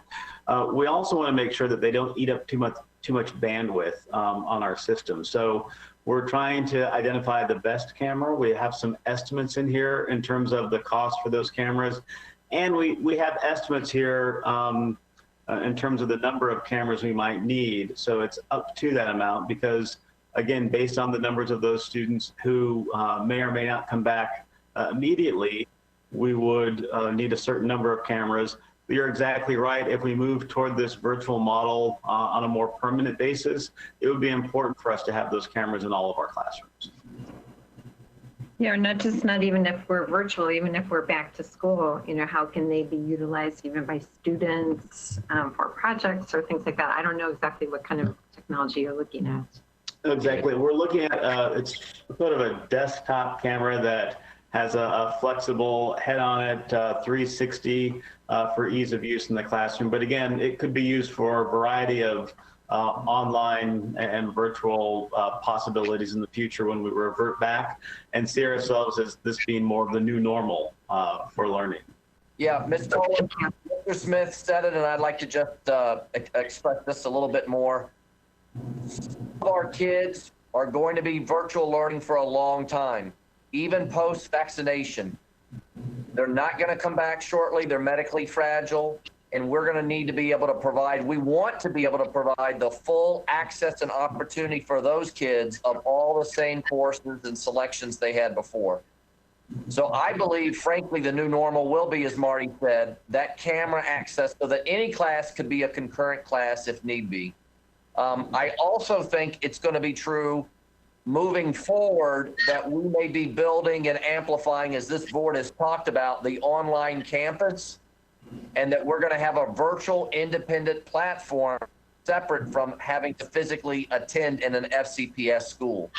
Now, the length of the pandemic, I think, will determine how big that that virtual program goes, how big FCPS grows.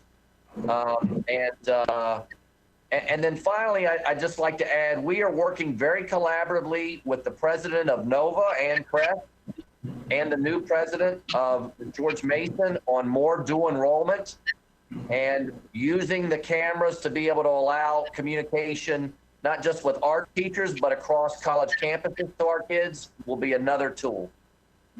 Fantastic. Thank you. Thank you, Dr. Brabrand. Dr. Sloan, did you want to add anything, or you're okay?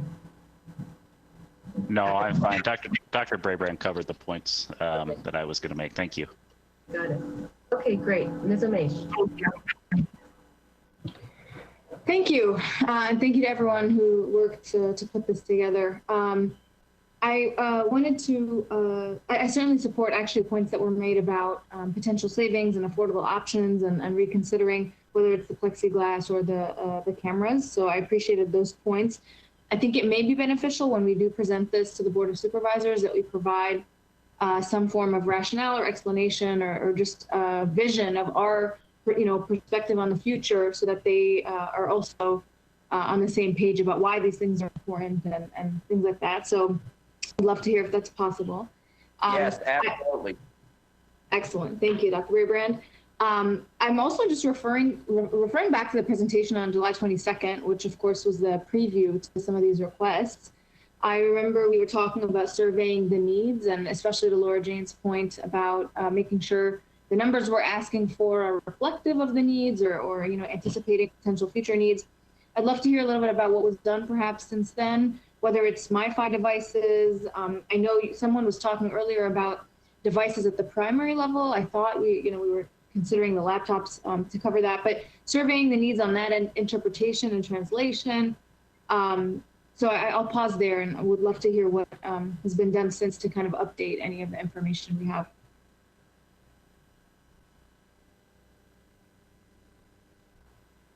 Marty, do you want to start about Wi-Fi's? Marty or Lee, Wi-Fi's from June to Wi-Fi's from now we've done, and some of the other strategies we've done with access? So in terms of MiFis, we have 5,000 MiFis that we have in stock, and we are working actively with our suppliers as the requests come in to secure more MiFis. We have 500 coming in this week, and hope to have an additional 1,500 coming in next week to support access for students. And we've also worked very closely with Cox Communications to provide the Connect to Compete program for our families, which is a Wi-Fi for the entire family, for the entire home, for a $995 a month charge that Fairfax County would be covering for those families. So we are working to secure more access for students, and we'll be working very closely with schools within those first few days of schools to make sure that we're hitting all of our families for access to the internet. We also know that as we transition students to the Cox program, that we may be bringing MiFis back into the system, and we'll start to look at being able to provide MiFis for staff members who may not have access to the internet. Yeah, I appreciate that. I know you guys are doing everything to make sure that we're providing this stuff. I think it would be really beneficial for us to have an accurate assessment, or even just a projection of what those needs are, so that our numbers are reflective and closer to the range of what we're anticipating. I can tell you that in our initial survey to families, we had about 12,000 students identified who would need access to the internet. And so when you look at that number rolled up to families, we feel that we're in the target range for families and supporting those families. And again, when we are able to have those families signed up for our Cox program, we feel that we'll be able to meet their needs. I would say too, Aurora, let me say this, and you'll see this in our project management update. We have to monitor this very first week of school virtually, who's connected and who's not. And who's not connected needs to get a device in their hand and needs to get internet access, period. And we're gonna have teachers and our case managers and special ed tracking these kids to see if they're showing up. We're going to make calls. If they haven't shown to pick up the laptop at the laptop distribution, Marty and his team are going to look at whether we can have a drive out to the bus stop and you get your device at that bus stop and you get the MiFi at that bus stop. We're not going to sleep until every kid has that access and connection necessary those first days of school, because you are absolutely right. There are going to be some kids we're still missing at the very beginning. They're enrolled, but they're not connected. And we're going to work day and night and that first week really seeing whether they got on, whether they reached out, and if they haven't, we're going to get a device and internet connectivity in their hands. So you're right on it. And we are on target for our laptop distribution within schools prior to the beginning of school. And for those schools that are having a bit more difficulty, we're working very closely with them. Our middle schools have reported good success for getting laptops distributed to students, getting those other devices back so that we can roll those down. So we feel good about that. And it's through these efforts with the laptop distribution where we're able to identify those students that we may not have been able to identify earlier who might need internet access. So we feel that it's working, but Dr. Brabrand is exactly right. That first week of experience will tell the tale for us. And you know, I kind of have to say for all of our board members, with all of the questions that might arise about our return to school efforts, there are so many unknowns right now that until we see what that first week of experience looks like for virtual, and then as we see what that experience looks like when we dial down and dial up to face-to-face, we won't have the right data to share with you until we have the right data to share with you. Right. No, and I appreciate that point. I think, you know, I would rather be in a position where we have, you know, if 12,000 students tell us that they need it, I'd rather us know that there are probably a couple thousand, couple hundred, you know, that we're not hearing from, right? And we're going to end up in a situation where the demand is more than the supply. And I don't want to be in a circumstance where we're a little stingy, where we're kind of waiting on folks to ask for them, or because we're tight on supplies. So we put the need out there to begin with. And that's what I mean by surveying the need. And MiFi is one example, but I'm even thinking of interpreters, because I know in the spring that was something that was a huge challenge, right? Teachers kind of stuck and not knowing how to communicate with them. So just an example, but really to the broader point that I remember was the next step from a previous work session. So would hope for some additional thinking in the different areas as well beyond access on that. Thank you. The other piece, yeah, thank you, Dr. Brabrand. The other piece I wanted to ask about was, since July 22nd, what was added or what was removed from the asks? Because I remember, you know, we talked about prioritization and reevaluation of different things. So I'll pause and big picture here, just to give us a sense of what's changed. And the other piece is, I know I'm looking at this, we're seeing 4.2 in the remaining reserve from the year end. But if I recall correctly, the last time we had the conversation, it was, we had more room, right? Because we hadn't specified some of those elements. So yeah, I'll pause there and would love to hear what was removed and what was added. Well, Sorry. The changes between what was proposed on June 23rd and what's proposed now were just based on updates and refinement in costing. So, for example, back on June 23rd, we had $2.3 million to be funded for custodial overtime, buildings, buses, cleaning, those sorts of things. But we didn't have enough in that COVID recurring reserve to be able to afford that. So that moved to 1.6 million, and then we moved 0.7 of it to the CARES grant. So it was little changes like that that were made. As far as the major categories, though, there wasn't anything that was added new. In addition to that, I think I said earlier, we originally were planning on 19.2 million from Air CARES grant, but because many private schools opted not to participate, we didn't have to share funds with them. And so instead of the CARES grant being 19.2, it's 20.1, and those additional funds were allocated to cloth masks and other PPE things like face shields, gowns, gloves, those kinds of things. So that's kind of the difference between what was presented in June 23rd and now. As far as the unmet needs and what those reflected back in June, some of the items we're able to fund out of existing budgets, and so they came off of it. We also had the 9.7 million in year-end that we didn't know about in June when we were putting this together. So many of the items on the unmet needs were shifted over to that funding source. And then, you know, everything that we have in the request to the county as our unmet needs, again, you know, all of those items have to have a certain level of specificity.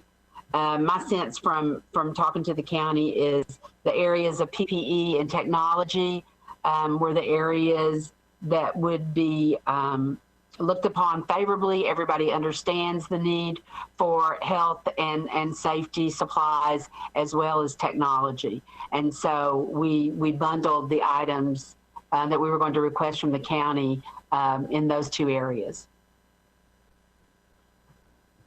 Yeah, no, thank you, Ms. Verdun. I was referring to the July 22nd one where we outlined, because I know we had next steps from that, right? I remember pointing out personally tech literacy as an area that wasn't necessarily covered. That's a huge need. And my colleagues pointed out other areas as well.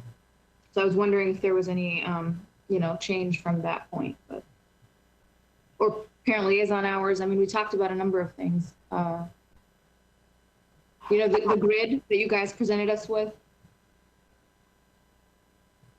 In July, are you talking about the year end? I can add that we haven't made many changes to those previous requests that we shared with the board. Really, most of our efforts have been toward the 19.6 million that we're requesting from the county in terms of the CARES request. So that's where most of the efforts for today's presentation have landed. Abrar, I think what you're asking is there anything that we had on the table in June that was off the table that needs to be back on the table because we didn't think we had funds and we need to make sure that's part of our ask to the county, or that we're going to use it, find another pot of money to bring that forward? Or the other way around, right? Because you guys presented us with that draft in July of all the things you're planning to request that are unmet needs. And now it's kind of summarized on the slide. So, but there were next steps from that point, right? So it's okay if the answer is nothing, but. Can I add things? Sure, Ms. Wiltz. Is it my turn? I'm sorry. Yes, go ahead, Ms. Wiltz. Okay, thank you. So I just wanted to provide a little clarification in that we did allocate additional funds to schools for extra parent liaison hours. That was to support the needs throughout the summer. So I wanted to be sure that the school board was aware of that. And in addition, we are working to develop a plan for family technology literacy. We have had a number of workshops offered out of our Parent Resource Center that address those, but we are also creating videos and other resources for families for that very technology literacy that you mentioned, Ms. Omesh. I appreciate that, Ms. Waltz. Thank you. And this is touching again on the big picture stuff we talked about last time, next steps to this presentation from July 2nd to now. But all right, I know I'm at time, so thanks. Thank you, Ms. Omesh. Ms. McLaughlin. Followed by Mr. Frisch will be next. Thank you. I'm having issues with connectivity, so I apologize for not being seen. I'm using my phone. I want to start high level. Dr. Brabrand and to my colleagues, I'm very concerned about this announcement that the superintendent wants to use our entire beginning balance for fiscal year 2022 of the $24.4 million. That's a massive hole. And I I don't know if we're being asked to greenlight that today in addition to our asks to the county, but I don't feel prepared at all to give that type of guidance or direction to the superintendent. So I guess my first question is, Dr. Brabrand, is that your expectation today? Is that the board is going to give you a green light to go ahead and spend our entire beginning balance of 24.4 million in things you've outlined in these documents today? So Megan, I would say, thank you for the question. I would say that, again, the 24 being a beginning balance, we hope not to use completely, but it is one of our strategies to address food and nutrition employees. It is also something I want to say to you and to the board that we discussed with the county executive and his senior budget team in terms of being able to look at our reserves even as we were asking for additional dollars from the county. This is part of what we recognize, that we've done the beginning balance in a sense 2 years in advance, and that it is dollars that we have now that we can spend on some of our critical needs, and that the county is aware that our fallout for this year's budget that would inform FY22 may be less and may be part of what we would ultimately be requesting for next year. We know that the county has reserves as well. And this was something, again, that we had discussions with them about. So Dr. Brabrand, I appreciate that. I'm not sure, as one board member, what you've outlined here, that while it's been your desire all along to not have to furlough a single FCPS employee, and I believe that's certainly a global sensitivity and desire from this board as well, everything has to be driven by the project management plan and strategic and fiscally responsible decision making. And again, I don't feel today that I have enough information, and Lee Burden racing through her presentation, which she needed to do because she was covering so much ground, that I, as one board member, could give you the green light and direction on that 24.4 million. This comes as a big surprise to me. I've shared with you my concerns that when food and nutritional service workers cost $17.5 million over a 6-month period, I think there needs to be far more deliberation with you, this board, and the Board of Supervisors about how we will approach this. Part of what I was taking notes on was that it sounded like you want to deliver meals to every student in the system, when I know our concern is our 30% of students who are free and reduced lunch. So I don't want to lose all my time on this, one question alone. So I guess my question again, Dr. Brabrand, is it your goal to come out of today's work session with the board greenlighting you to spend out of this the 24.4 million to address your food nutritional services interests on these employees? I don't think that's required today. What I would say is that I think in our conversations with the county, the use of our own beginning balance fund and what we're using it for drives, at least in our discussions with the county, how they would receive our $19 million request. Are we using our funds as out of the thinking and strategic thinking as we can to deal with our needs as we ask them for needs? And they shared that they have many needs for their funding on them, in addition to supporting our budget this year. So that's part of that. As far as the reach out to food and nutrition and meals, you know, we've done probably lately, Megan, about 15,000 meals, and maybe at our top it was 25,000. But we have about 60,000 kids eligible for free and reduced lunch. So even during the summer and spring, we've not reached at all what our maximum would be for those kids that we know have a need, let alone potentially some families who are so busy trying to work and keep it all together that may want to take advantage and have a paid breakfast and lunch delivered nearby to be able to use for their kids during the day. So I do really think there's room to utilize our food and nutrition workers very robustly as we start the year. Of course, we're not going to want to waste resources at all, but we really have underserved our actual need for food and nutrition in the community. And we want to start off this year really grabbing to get as many of those kids and families as we can. So again, for clarity, you weren't saying to feed 100% of Fairfax County kids. You want to feed 100% of the FRM students? I definitely want to shoot for that 60,000 number, which is our FRM. And I think as we're serving those, we can get those paid kids as well.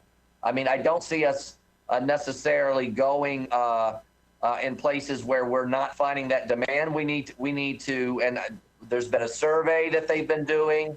We're reaching out, but we want to absolutely get to those FRM kids as much as possible. And we've only gotten, at our highest number, we were still at less than half of the market, the take rate for that group.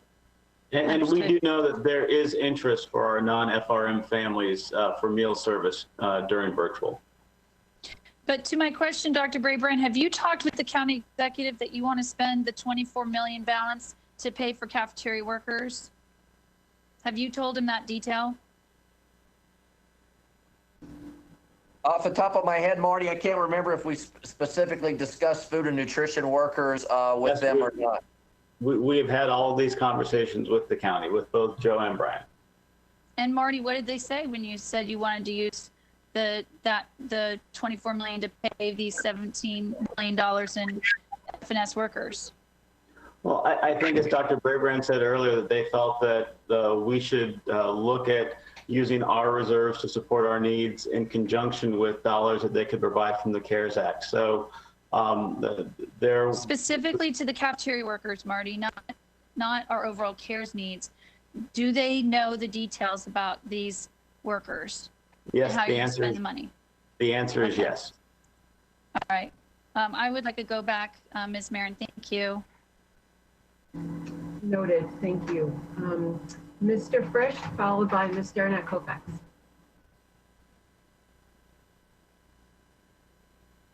Oh, Mr. Muted. Of course. Sorry about that. So I think I want to pick up a little bit where Abrar left off. She was talking about, you know, some of the unmet needs around connectivity. And I think Marty said that we've done a great deal of work to determine which families might be in need of connectivity help, and that a great deal would be done, you know, would need to be done once school starts to find, to connect families with resources when it's a parent who is not connecting. One of the things I'd like to know is, from a staff perspective, we've got teachers and some classroom staff who will be required to use their home internet for the time being to facilitate instruction. Have we surveyed them to make sure that they have sufficient bandwidth on their internet connection for the purposes of instruction? And if they, what effort is being done to determine what staff would need support with these MiFi devices or otherwise? I've brought this up before. I've heard from many, usually instructional assistants, who do not have access to internet, Wi-Fi or internet broadband at home. So, Mr. Frisch, I would say one of the things that we're looking at is that as part of our virtual return, our buildings are open, which is a very different situation that we were in the spring. And we had teachers and staff who had questions about having to teach from parking lots and go to their schools. We do know now that if teachers need to teach, they do have the ability to come into their buildings and teach from the school building itself. And again, we're first and primarily looking at providing those supports to students. And then as we receive those MiFis back, looking at a plan to support the needs of teachers and other staff who might not have access to the internet. And so right now we're sharing with staff to go into buildings to use the Wi-Fi and the bandwidth within the building. So my understanding is that to remain socially distant, et cetera, and that some schools are limiting the amount of time that staff can spend in the buildings. So it may not be available to staff for for all the needs that they have for their classes. Is that correct? I'm not aware of staff limiting time in the building. I know that we're looking at limiting numbers of staff in the building so that we have. If a particular school, there was significant interest from teachers and support staff to be in the classroom using, the tools that they have in their classroom. My understanding is that some principals are limiting the amount of time so that they can facilitate all of the teachers being able to cycle through. So I would ask our RAS colleagues to possibly weigh in on that. But again, I know that we're looking at the numbers of staff members in our buildings as we think about bandwidth within the building. And we also know that within 37 of our sites, we'll have students in SRS. But I don't know if Francis and or Becky could possibly follow up on what principals are doing with regard to limiting time.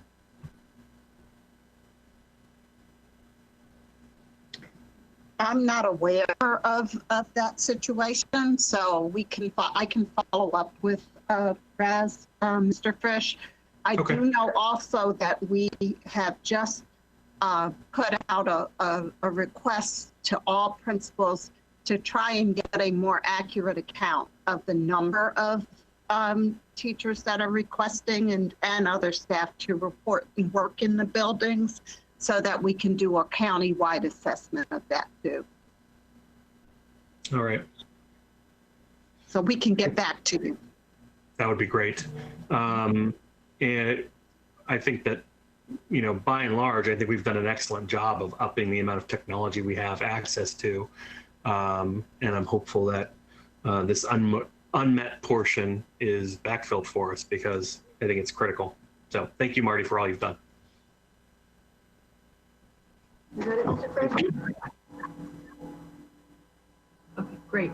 Ms. Darnett Koufax, followed by Dr. Anderson. Hi, yes. Just speaking briefly to Ms. Marin's comments about what we are doing.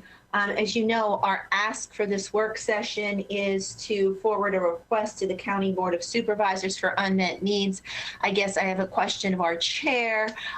Will that be done in a formal letter, or will that be just person to person, or will that be staff to staff? Dr. Anderson? We can't hear you just yet, Dr. Anderson. You there?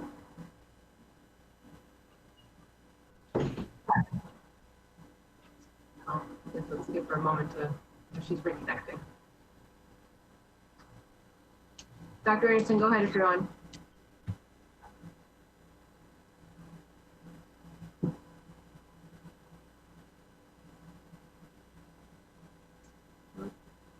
Dr. Anderson? Melanie? Yes, go ahead. Melanie and this is Dr. Ray Brand-Tammy. I realize he's trying to connect. I do want you to know, we did ask the county executive about that. He asked for it to come, the chart you just saw, attached with some narrative to go to the chair, and we're preparing the narrative to give to Ricky tomorrow, to send that chart over with the narrative to Jeff McKay as the ask. And that it go from the chair of the board, of course, after the board has reviewed this chart, which is what you all are doing now, and then saying this is our request. And so we will be providing that with Dr. Anderson tomorrow to send over to Chairman McKay. I'm so sorry. Can I be heard now, Ms. Mayor? Yes, we can hear you. Yes, I'm so sorry. I got disconnected. I heard that Dr. Brand was speaking to this, and I don't want to be redundant. Did he answer your question, Ms. Darnett Koufax? Yes, he said that you'll be taking over, provided the board does this approval today. You will be taking the request to Jeff McKay tomorrow. This is correct. One of the things that I wanted to also add is that in my discussions with Chairman McKay is the urgency at which they want us to provide this request.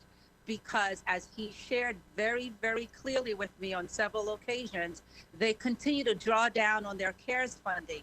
And they can't necessarily put some aside for us, but we need to get in the queue of those funds, of making sure that we get whatever is still remaining.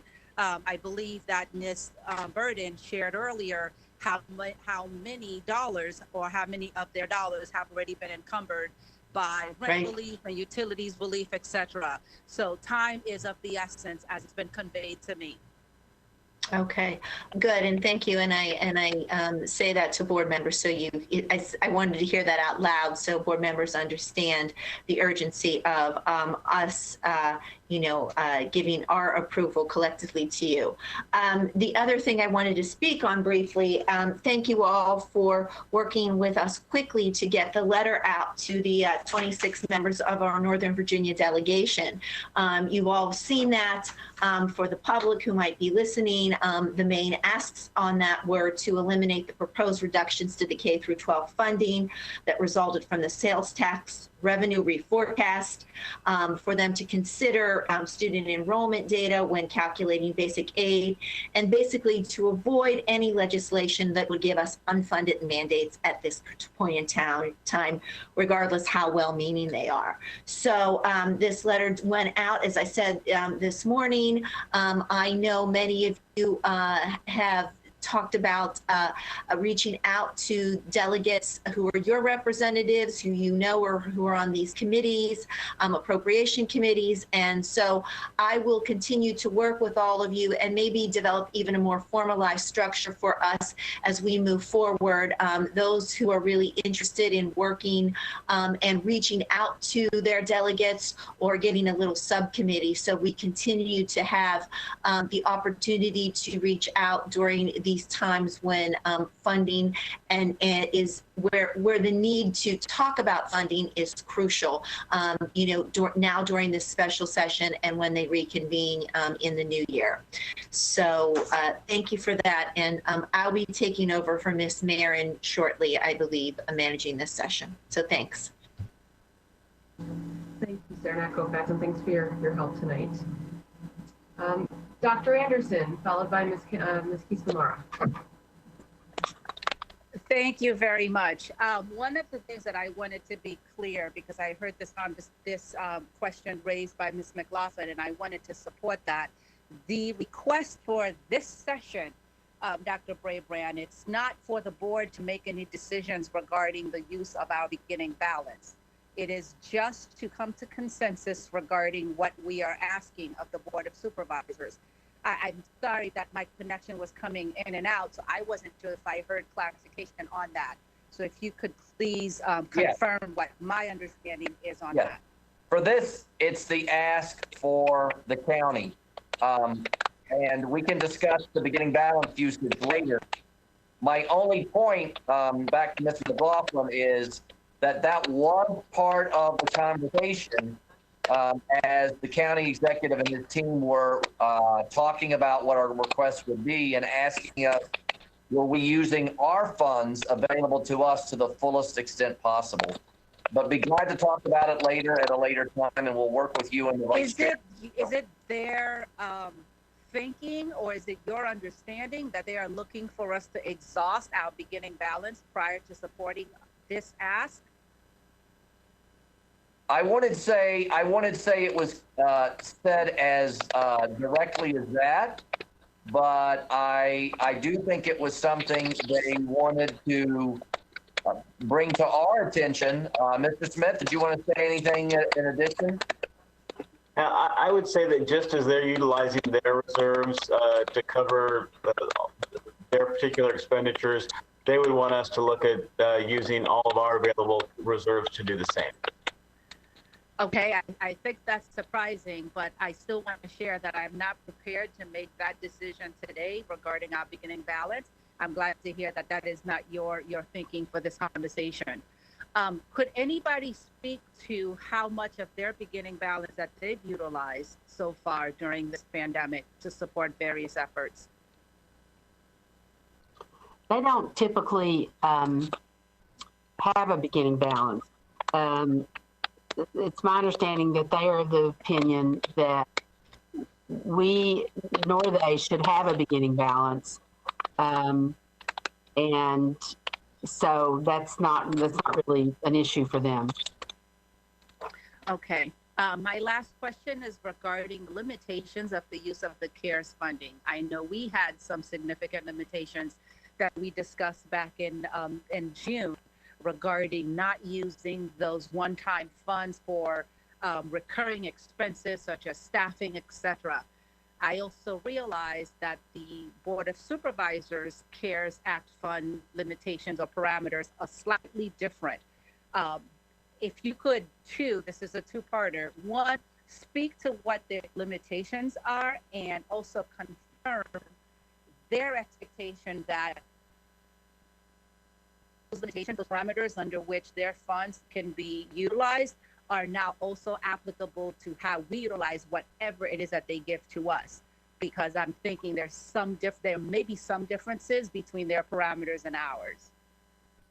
Well, based on my review of their monthly memos that identify what they're allocating funds towards, their usage is very similar to ours, except for, of course, they're able to help small businesses and those sorts of things, which wouldn't be appropriate for us. The one thing, though, is the FCPS fees that are at the bottom of the list that we, hope to be able to defer for this coming year for middle school and high schoolers. That would not be something that the county could fund out of their CARES funding, because replacement of lost revenue, which is essentially what that is not an allowable use for our CARES funds, nor their CARES funds. But it is something that they shared they would be working with us on, because I remembered having those discussions, and I know that Dr. Brabrand also identified that they were willing to work with us to ensure that those FCPS funds can be waived and recaptured in some way. Yes, that's my understanding as well. Okay. I think those are all of my questions. Thank you, Ms. Burden. And thank you, Dr. Brabrand and Mr. Smith. I know that you have been meeting very regularly with the county staff, so you've been very much in alignment with them and in deep conversations on a regular basis regarding this request. And so I'm hoping that will yield that we are fruitful in its ask when it goes forward to them. Thank you. Anderson. Ms. Keys-Kamara, and then I will share comments before we have 2 go-backs. Thank you. Thank you. I'm glad to have had the opportunity to hear comments. I guess I want to start with the basic premises. It's not, given where we are, it's not too far-fetched to anticipate that we could be dealing with some budget shortfalls. And as a parent who has gone through many budget sessions and the fears of what that can mean, that suggests to me that perhaps we may want to make some very deliberate steps in anticipation of what that could mean. And so I'd like to know what types of accountability measures are we putting in place as we look at this funding and we ask for additional funds from the county. I never want them to question how we're spending. And so perhaps it would be great to have a plan to be able to show that the board is regularly reviewing our spending and making sure that we're exercising that level of fiscal responsibility the Board of Supervisors can have great confidence in. I would also like to get greater clarification on what the county expectations are of us. I think I heard a little bit of discrepancy in the various conversations between Dr. Anderson and Dr. Braybrand. So if we could get some clarification on that, so that the board can make sure, and we can also assure the Board of Supervisors that we are mindful of what those expectations are, and that we have a long-term plan on how we are making sure that we're being fiscally responsible. The other piece of this that I think is important, given where we are, is that this very much needs to be a part of our communications plan with the community, so that they are understanding, what we're having to deal with, what we could possibly be facing, not to frighten them, but to basically make sure that the community feels as though they are partnering with us as we deal with these difficulties. So I'll start with those 3 areas.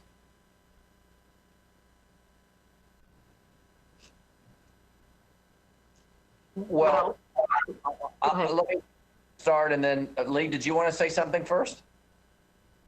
Well, I just wanted to say that, we, at this point in time, the only shortfall that we potentially are looking at is the state sales tax, as far as having a firm number.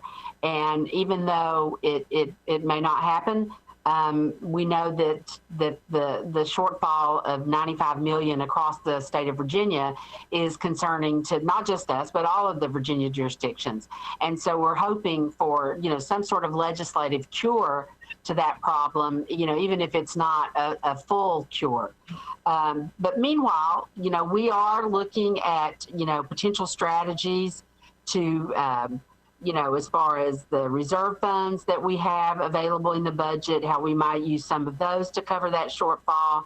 Of course, as you said, we'll have some estimated savings from the first quarter. There's, other things, spending freeze, things like that we could do. But I don't know how to say this delicately, we don't want to be so quick to solve this for the state if the state might be willing to solve at least some of it for us. So we're continuing to monitor that. And of course, Michael Malloy is monitoring what's going on down in Richmond to help us with that. If I could just interject, it's natural to everything I have done in my professional life to anticipate problems.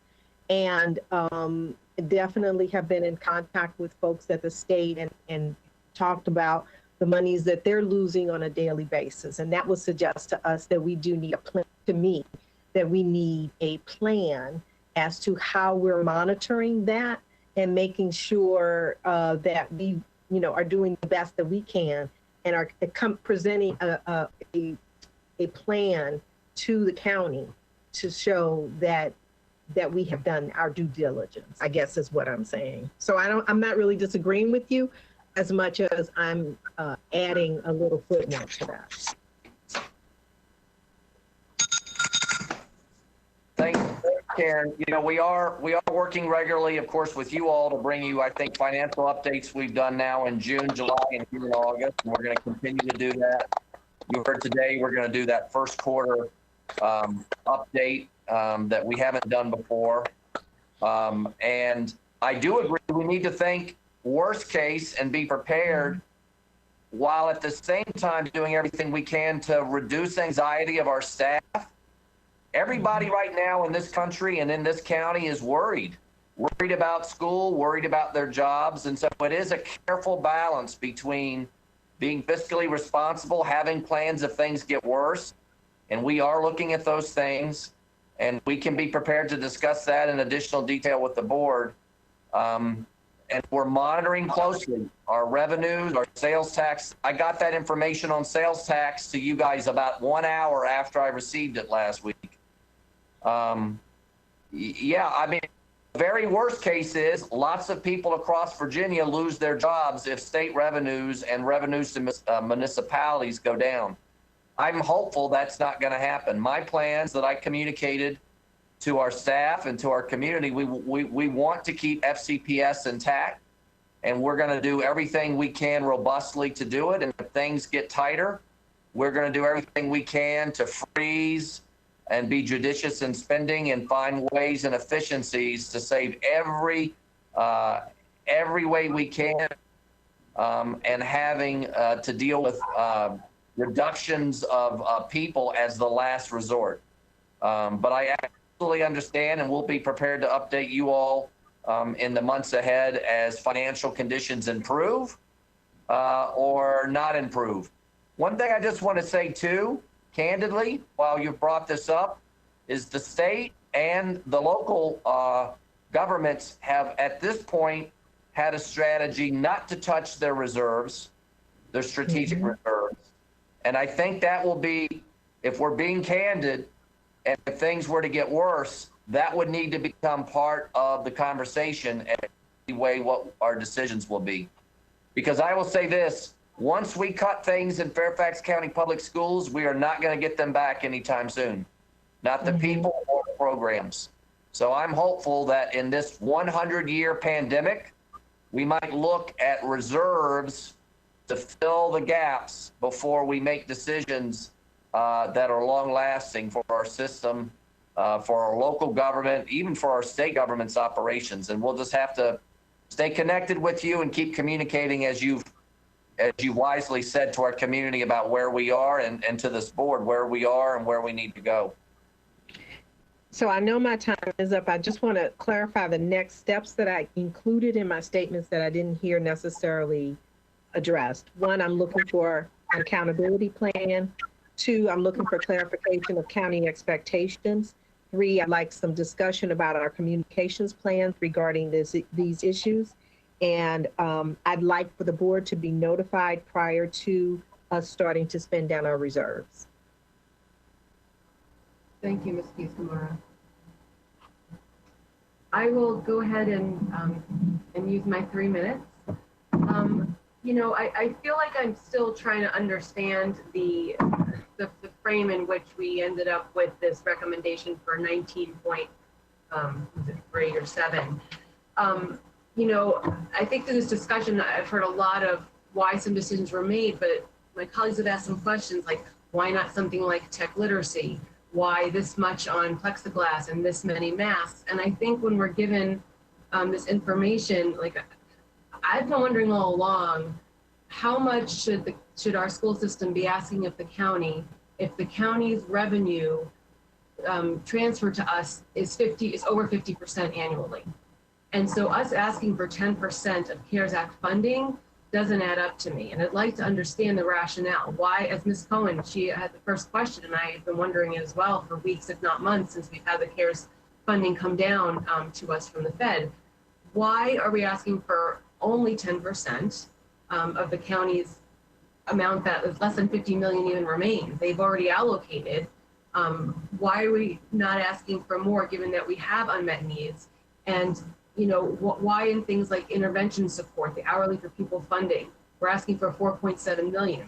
I'm pretty sure we're going to need more intervention support, especially compensatory costs, professional development positions. I mean, I just don't understand how the calculations were made to get us at that amount and not say 20% or, you know, again, overall, I've just been wondering, if we get 50% of the revenue, why are we seeking 10% of this particular funding amount at this time?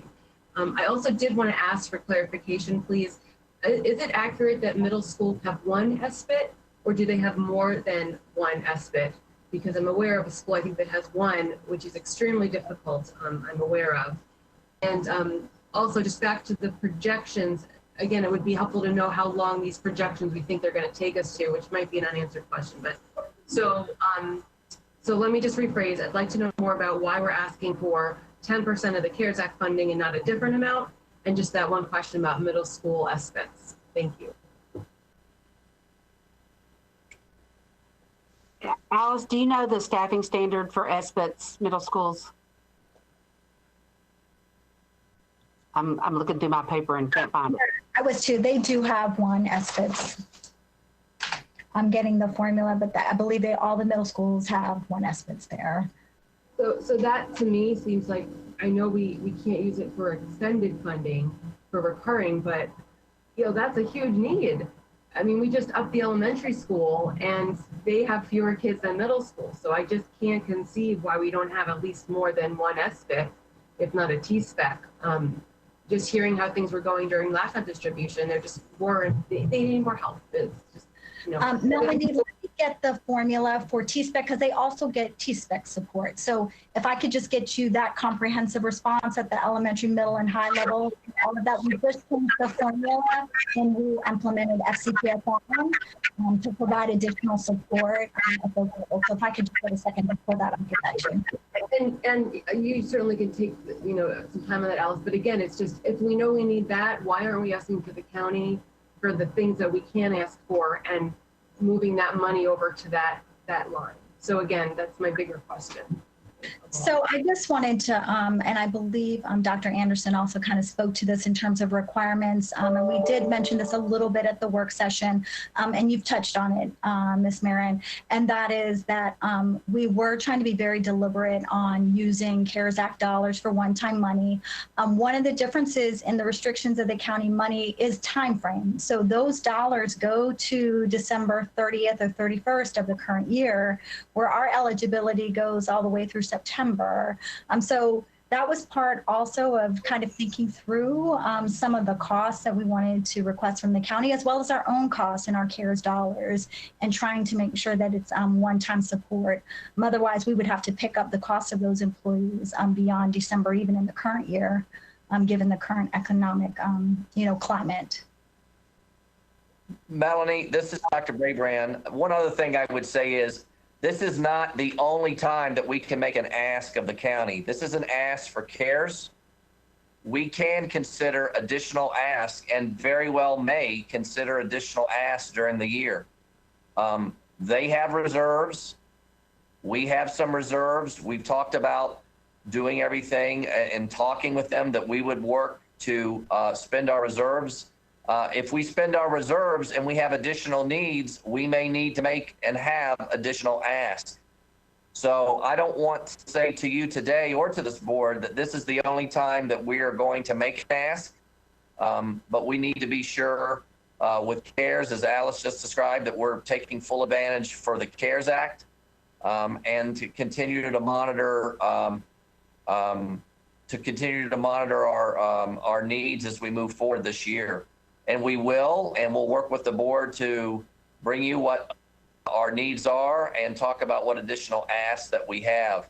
A lot of our focus right now has been, again, on this CARES and on making sure that we get what we're expected to get, both from the county and state. And of course, the county has already given us the dollars that they approved for this year. That included enrollment growth, which right now we are seeing some challenges to that. And again, we've already been communicating with you about the state, trying to get the state to continue to keep what they said they would provide us. So I think it's not the last time, it's the beginning, and we'll keep you all in the loop as we move forward. Okay, thank you. I think I might have like a few seconds, but can you just repeat, Dr. Brabrand, did you say that the county and state are reserving, they're keeping their reserves, and yet in contrast, we're being asked to spend down our reserves? Is that accurate? The county has specific reserves for specific purposes, and Alice has got her hand up, and so I'm hoping she knows. Sorry, Lee, I don't have that in front of me, but I can get that. My hand was up to address her, the staffing formulas, but they do have very specific managed reserves, as well as some of their emergency reserves and their revenue stabilization reserves. So I can pull that also during this meeting and get that for you in terms of the requirements that they do each year to put money out of their available balance into their reserves. Yeah, like their revenue stabilization reserve, my recollection is that can only be used if they have a revenue shortfall of a certain amount in the current fiscal year. They can't use it for potential revenue losses in a future year. And then they have another stabilization reserve that's for some other specific purpose and has specific rules and guidelines around it. The reserves in our budget are really more for unanticipated costs or unanticipated items that we might have. So air reserves are a little bit different than theirs are as far as how they're characterized. Great, thank you. Okay, I am going to turn over the meeting management to my partner, Ms. Darren at Fairfax. And we have the first of our go backs with Ms. Corbett Sanders, followed by Ms. LeBlanc. Thank you, Ms. Corbett Sanders. Please go ahead. Thank you so much. A couple of things. The 24.4 million from that you have suggested to switch over to FNS. I'm glad that Chair Anderson mentioned that she too is concerned about this carryover going directly to FNS at this point. Before we do anything with that carryover, I would suggest that this board needs to have a clear mapping of how we are going to be using our support employees going forward, both in the FNS as well as the other support services. That's something that this board has asked for since last March, and I would suggest that the time is of the essence to get that information. Additionally, I'd like to know from Ms. Burden, it's my understanding that our FNS is a standalone fund, and so I don't know how we can transfer money in and never get it back out again.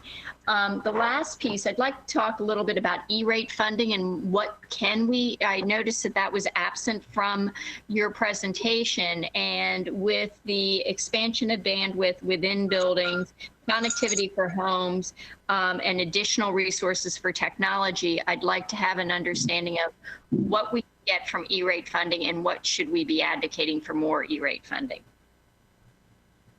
As far as the FNS fund goes, the 24.4 million, we're not recommending that we just transfer 24.4 million to food and nutrition services. They do have a $5 million fund balance, and their food services school-based staff cost about $3.5 million a month. So, you know, we can use the existing FNS fund balance to cover a month and a half maybe. So we are proposing, and, you know, as we move through the higher levels of having some sort of face-to-face instruction and eventually to 100%, when we do that, all of our paid participants and free and reduced will come back online. We just don't know at this point in time how long that will be. So, sorry.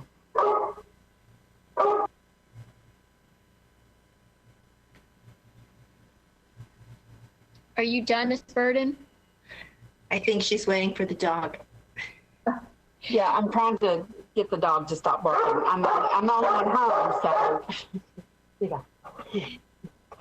It's National Dog Day yesterday. We'll just make it National Dog Day. Okay. Yes, I just have to give him a piece of cheese and he'll calm down for a second. So say, for example, that, you know, we move forward in the coming months with some level of face-to-face. Well, with that, we will get additional revenue with paid participants and more free and reduced, as well as continuing the grab and go, depending on the nature of how we move forward. And so we would only transfer from that beginning balance as needed. So if the first month we ended up where we needed to give $1 million transfer to food and nutrition services to shore them up, then that would be the only amount that we would transfer. It would be similar to how we transfer funds to the ACE fund, to other funds that we support. But you're correct, food and nutrition services is self-supporting. And the reason that they have a fund balance is to deal with this kind of unanticipated occurrence. It's just that something that's this big had not been anticipated by anybody. Thank you. As far as the E-rate goes, the technology people may have more information about that than I do. And so we can provide a next step question or answer the question about E-rate when we put in our E-rate application, there are a lot of things that we look at in the system. Okay. I'm seeing all day long. As we're making, we look at a variety of things as we're looking at that E-rate application, and so we can certainly tell you how we're spending those dollars, and so we can take that as a next step. Well, thank you, Mr. Smith. The next step would be twofold. How are we spending it, but what more do we need? Because we need to have both, and we should be advocating, because especially with some of the stuff going on Capitol Hill. And then additionally, Ms. Sanders, your time is well up. I'm sorry. But just to clarify, to finish up Ms. Burden's statement, I think before we need to modify those slides, because the public will think that we're transferring 24.4 million into FNS, and we don't want that message sent. Got that. All right. Conflicting. I have Karen Keys-Gamarra on one list and Megan on the other. I'm just going to go by what's on the screen. I'll have Ms. Keys-Gamarra followed by Ms. McLaughlin.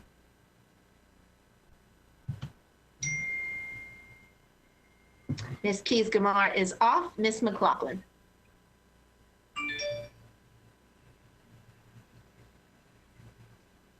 Hopefully my connection will stay on.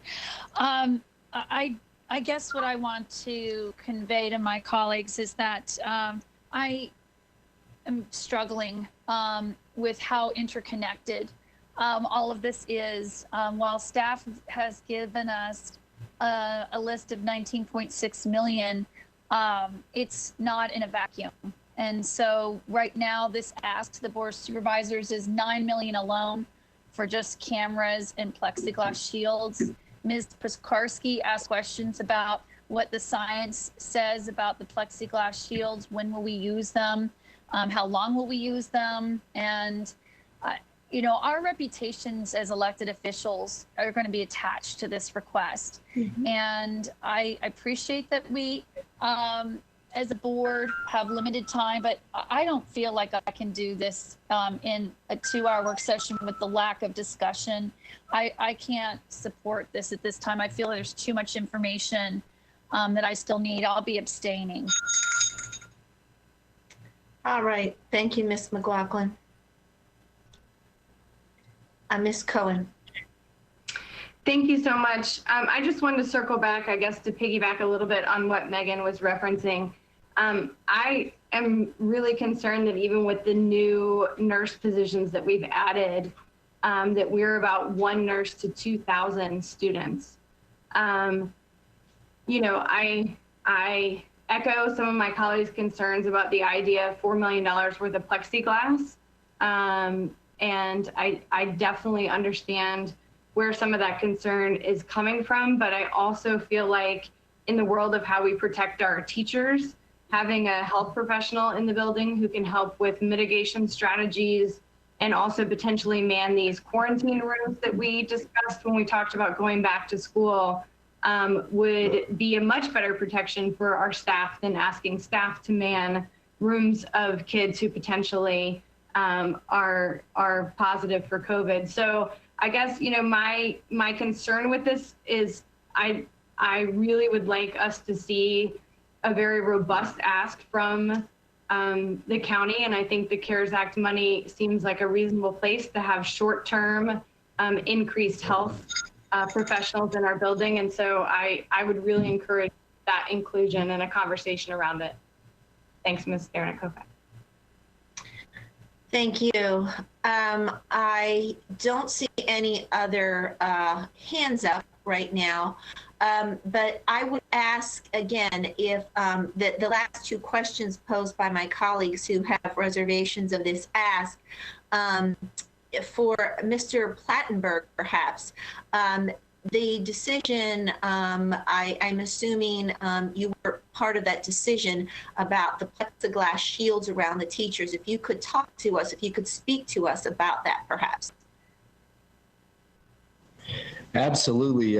Thank you, Ms. Dernick-Kovacs. Yeah, when we started this initial program, I mean, really, short of a vaccine, anything we do, and the health professionals have been growing with us throughout this process in terms of what their recommendations have been. When we first started out, there were a number of different things that we looked at, and we have continued to have other things presented to us, many of you as members, providing literature that's been provided by a doctor in some place or something somebody else has done. Much like that, when we had our conversations through our action teams and subgroups and the people who represented the teachers on those subgroups as well as teachers' feedback, there was a lot of conversation about masks, about what kind of spray we were using. We've talked about how we were going to address that, the social distancing, what we could and could not do, what we could provide for. And as an outcropping of that, the real fear, and that's where it gets into, you talk about science and you talk about emotion. When we started talking about science, masks weren't even something that were initially talked about. And then masks were talked about. And then masks from the science and medical professionals became something about, well, you need to have masks whenever you're not going to be within social distancing. And then the mask evolved to be, well, even if you have social distancing and if you're in a room with somebody else, you really should have your mask on. So I stress that to say that when the teacher feedback through the process, through, as I said, the action teams, had mentioned the need and the desire for them to have a plexiglass partition, we had initially started, as I stated, with just saying we're going to provide it for the public-facing areas. And what we did was we provided at the high school, the main offices, the elementary school, and so forth, for a lot of the people that do the time and attendance, for a lot of people that do the student registration, that were public-facing, as I mentioned. And then it grew out to where the secondary schools identified, especially at the high school level, the need for the DSSs to have it because of many of the facets about course registration and so forth. And as an outcropping of that, the concerns that were expressed consistently, it wasn't just a few, consistently by our staff, our teachers, was the desire to go ahead and have that. And that's how that's kind of built in here. I don't know if that helps or answers your question, Ms. Derenak Koufax, but that really is how we had gotten to this point.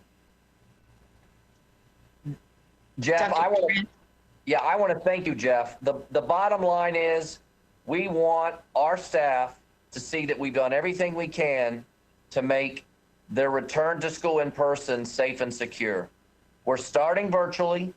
We're talking with this board about a phase-in plan, and the more that we can do to build confidence, first with a measured phase-in approach that looks at metrics, that looks at health metrics, staffing metrics, PPE metrics, and facility metrics. And this is one piece of that. And, again, in-person learning happens with teachers in person, and everything we can do to make those teachers feel comfortable. And this is part of why that's in our CARES Act request. And as a reminder, the CARES Act request has defined parameters of what we can and can't include. And this is one of the things that could be included. All right, thank you. Appreciate that. I see another hand up, Dr. Anderson. Hi, thank you, Ms. Derenak Koufax.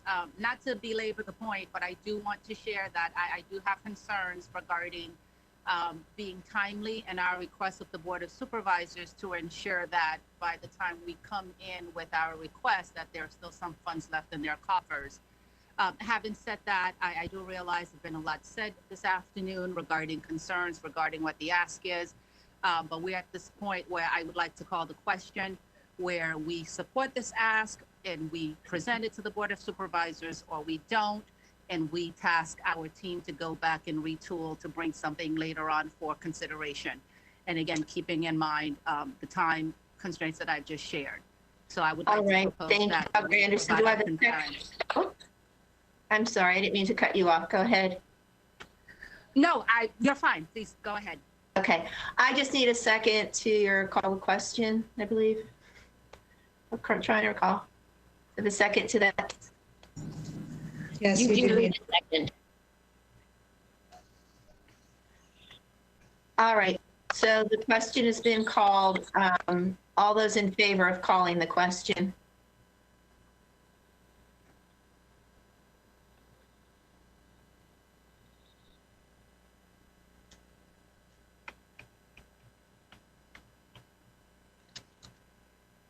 All right, that's Dr. Anderson, Mr. Frisch, Ms. Omesh, Ms. Marin, Ms. Tolan, Ms. Sizemore-Heiser, Ms. Cohen, and myself, Ms. Karski. So that passes. So the question has been called, and basically the ask of this presentation has been, if you look at the list on page 6 of the presentation, it is a request for our unmet needs. We are requesting $19.6 million from the monies from the county, from the monies that the county has received for the COVID's CARE Acts.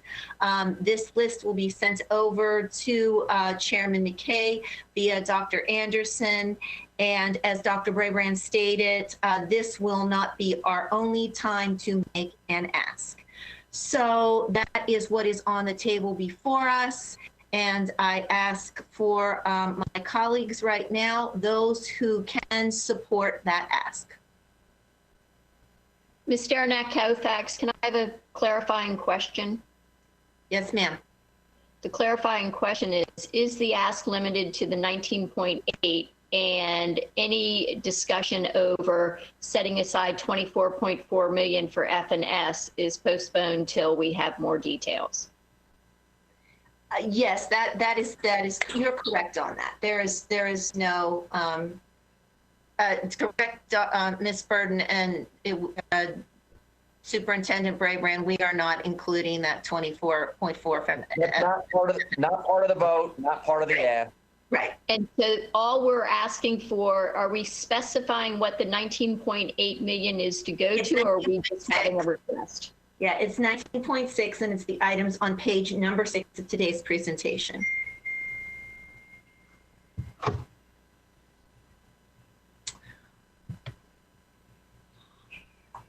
All right, so I will give everybody the opportunity to look at that.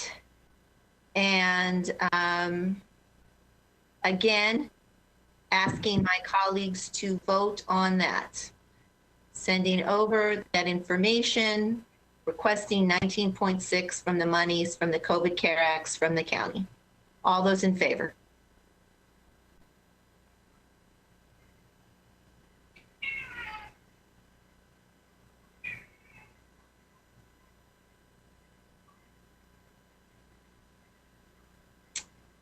All right. Everybody's voted? Ms. Derenak-Kaufax, may I ask a quick point of order? Sure.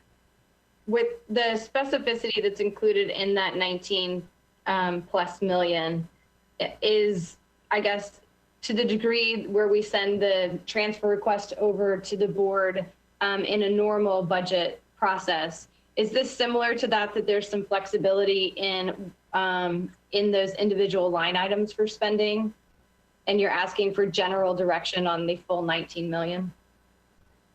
I will defer that to Ms. Burden because there is specificity on what the COVID's CARES Acts can cover. And I know these are some of the items here. So additional, maybe the question should be for Ms. Burden or Dr. Brabrand, additional specificity on what other types of asks could be made if we make this our initial ask and then go beyond that at a later time. Yeah, I'd like to share, Marty and Lee, you can jump in. This is our initial ask. There could be a give and take back. They may ask a question. They may want us to switch out something for something else that would be CARES eligible. We might find something in the next couple of weeks or next month that we would want to substitute in. So, but as Chairman Anderson said, their 200 million is being drawn down. If we want to put a marker down, we need to put a marker down, and we need to put the detail behind the marker. This is our best thinking as of August 27th. And if there is a iterative back and forth between the county leadership and us, we'll certainly bring you updates to what the mix inside the 19.6 looks like. This is our best thinking about what that mix is now that is also CARES eligible. Thanks. Marty, Lee, anything else? No, I don't think so. I would just say that these were all needs that had been identified previously, and we were just looking at the appropriate place to either make the request from the county or utilize our own reserves that we've created. And we do know that we still have dollars remaining in our own reserves as it relates to COVID. But not $19 million worth. We don't have $19 million anywhere else. This is another pot of money that we have an opportunity to put a marker for. We have the detail for it. Yes, yes. These were unmet needs, and so we're asking the county to cover these unmet needs, most definitely. Right. Right. It looks like there's some other questions. I'll ask everybody to put their hands down one time now, please. And I believe Ms. Keys-Gamarra has another clarifying question. I do. Thank you so much. Dr. Brabrand, and when I had my minutes, one of the things that was important to me was the accountability measures and how you might be reporting to the board, as well as clarifying what the county's expectations are. So those were the two things that I wanted to be addressed before I voted.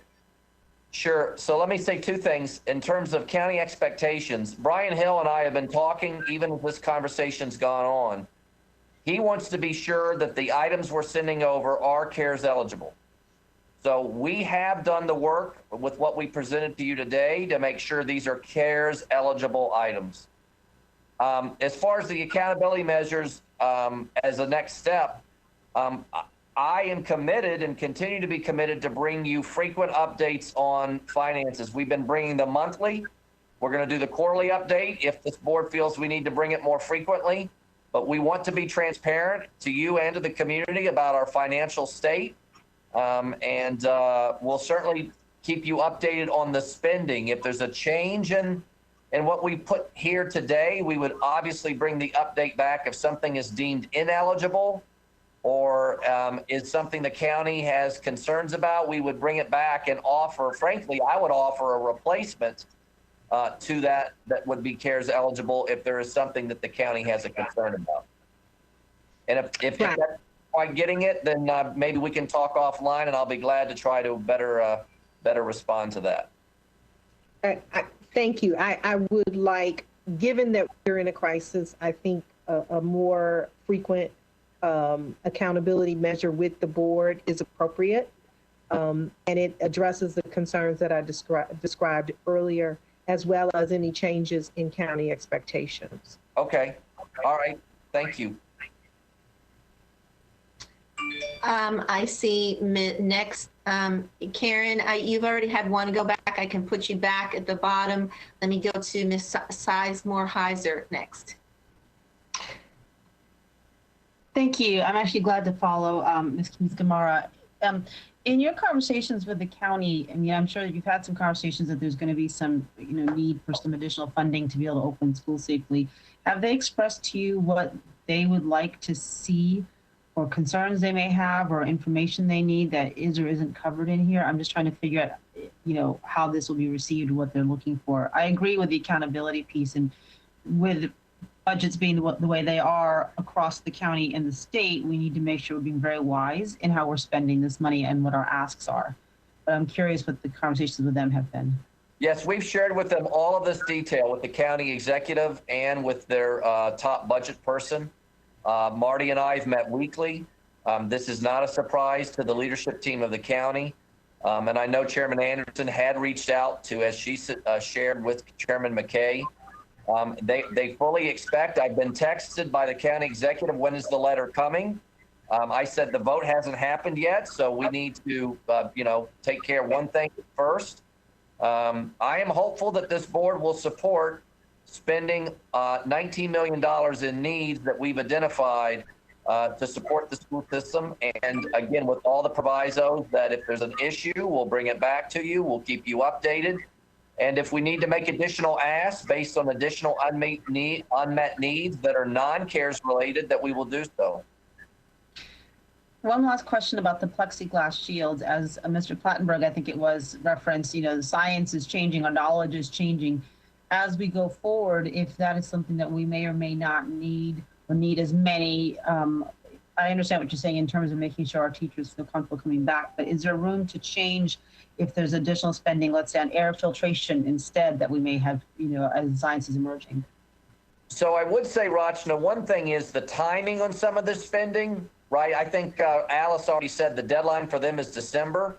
So if there's something between now and December on the time, something we were going to spend, but we get new information that would say plexiglass, less important, and then something else, ionization, UV lights, whatever. Yeah, UV lights in a classroom instead of the plexiglass, then we would make, and if it's CARES eligible, we would be empowered to make that switch. But I would bring it to you all as a board, of course, and then go back to the county and say, let's switch this out as a better, a more relevant item with the updated information. I think staying fluid and nimble, as this board has talked about, is key. And this is our best thinking on August 27th. It could change, and if it does, we'd work with the county week to week. We have week-to-week calls with myself, Marty Smith, and Brian Hill, and Joe Monduro, who is their chief financial, deputy county executive that really runs the budget, supports Brian in running the budget. So we have our finger on the pulse with them. This is the first act. It's not the last. And we could certainly look at exchanging an item between now and December. After December, the deadline, they've got to have that money spent. And so after December, we would not be able to go back, but we could beforehand. And one last question, as kind of that point, as the science is changing, have we identified needs that are, CARES eligible around air filtration or facilities maintenance that aren't included here? Yeah, Jeff or Marty, do you want to speak to anything about HVAC or air filtration as a future need?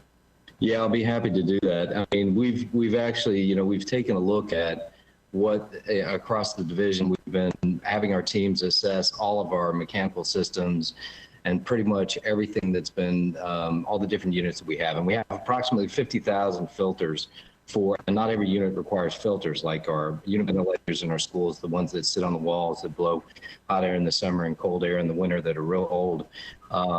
They don't have filtration, but when you take a look at what we've been finding is the readily available MERV 13, which is something I know the board asked me about, and we're finishing up our report on that. When we looked at that, some of the costs, we already have a budget for the MERV 8, that's our average that we have across the division, and MERV 13 to go from that. In some instances, it's a 20% increase, but we're still working through that to try and figure out what that may be, to your point, to Dr. Brabrand's point. Keep in mind, FCPS follows the CDC and Health Department guidance, and I know we've said this before, to help prevent the spread of coronavirus. And the ventilation rates for each school, we're reviewing those, and our maintenance personnel have confirmed that currently we meet the recommended amounts for the outside air ventilation into the classrooms and offices. So to your point, we are continuing to look at where we can go ahead and increase from MERV 8 to MERV 13. Where we can't, the HEPA pack filters, and you mentioned the UV lighting. We're also taking a look at whether or not the use of the ultraviolet light and germ radiation and central cooling systems, the viability of that. And we have portable air purifiers as well. So we have some of those things we've already ordered as a preventative measure, but we're also in the process of finishing up this assessment that I told you and committed to coming back on. But some yes, sir. So Jeff, if that assessment comes back and there's something we need to switch out of this current 19 million so that we can switch in for HVAC, you and Marty could work with the county to make sure that happens before the December deadline. Is that correct? That's the plan. Yes, sir. All right. So we have the ability. Today is the marker with the current detail, and we can enter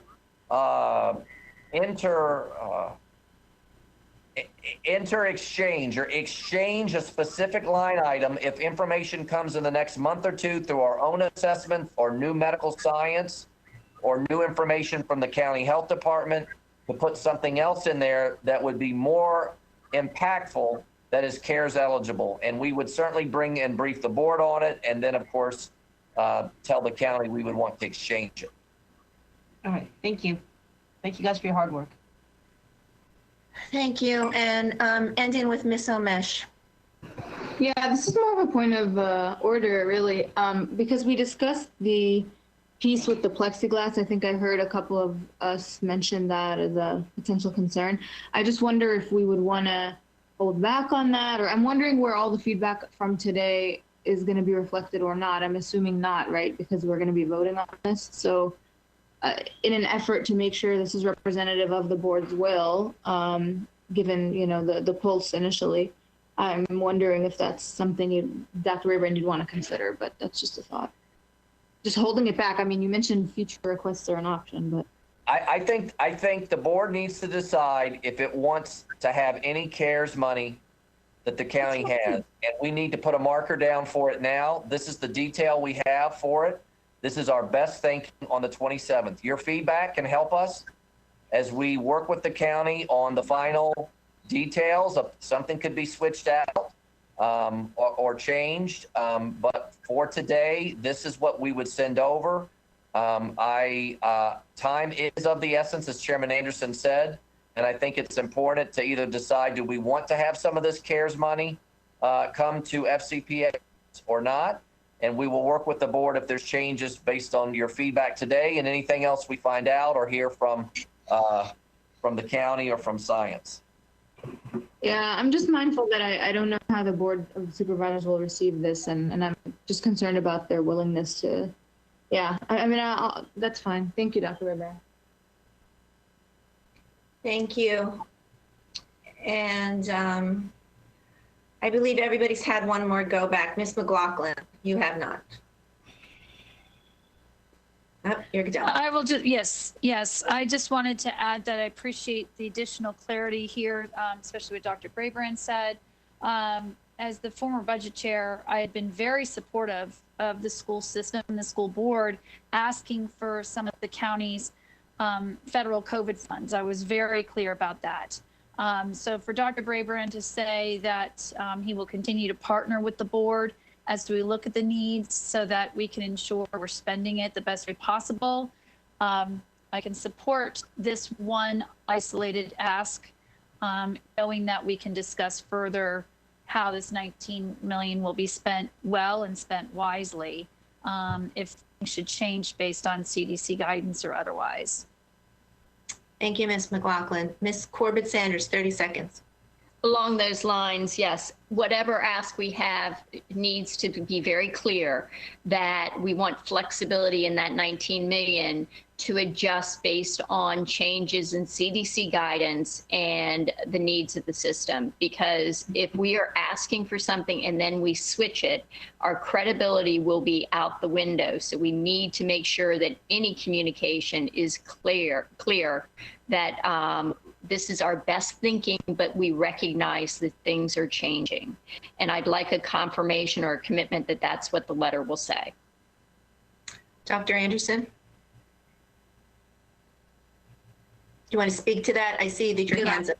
Yes, I do want to speak to that. Ms. Corbett Sanders, I think that's a fantastic idea, and I'm very happy to support that. Having that flexibility, I think, gives us an opportunity to put a stake in the ground with these funds. I'm happy to be sure that our letter or our presentation, whatever the format ends up being, reflects that. So that can be confirmed from me. All right, thank you. And with that, I will call for the vote. Again, the ask of 19.6 million in COVID CARES Fund with preliminary of what is listed on page 6, but with the flexibility as several board members have asked for, and Dr. Anderson has stated, and as Dr. Braybrand has also stated, a partnership with the board, and also this may not be our only ask. So with that, I ask for the vote on this item. All those in favor, please raise your hand. I have Ms. Anderson, Ms. Tolan, Ms. Marin, Ms. McLaughlin, Mr. Frisch, myself, Ms. Corbett Sanders, Ms. Pekarsky, Ms. Laura Jane Cohen, Ms. Abrar Omesh, Ms. Keys-Gamarra, Ms. Rachna Sizemore Heiser, and is that 1, 2, 3? That is unanimous. All right. Thank you all. And with that, I believe, Dr. Anderson, this work session is complete. Yes, it is. Thank you, everybody. Good night. Good night. Thank you. Good night. Thank you all. Good night, everyone. Good night. Bye. Good night, everyone.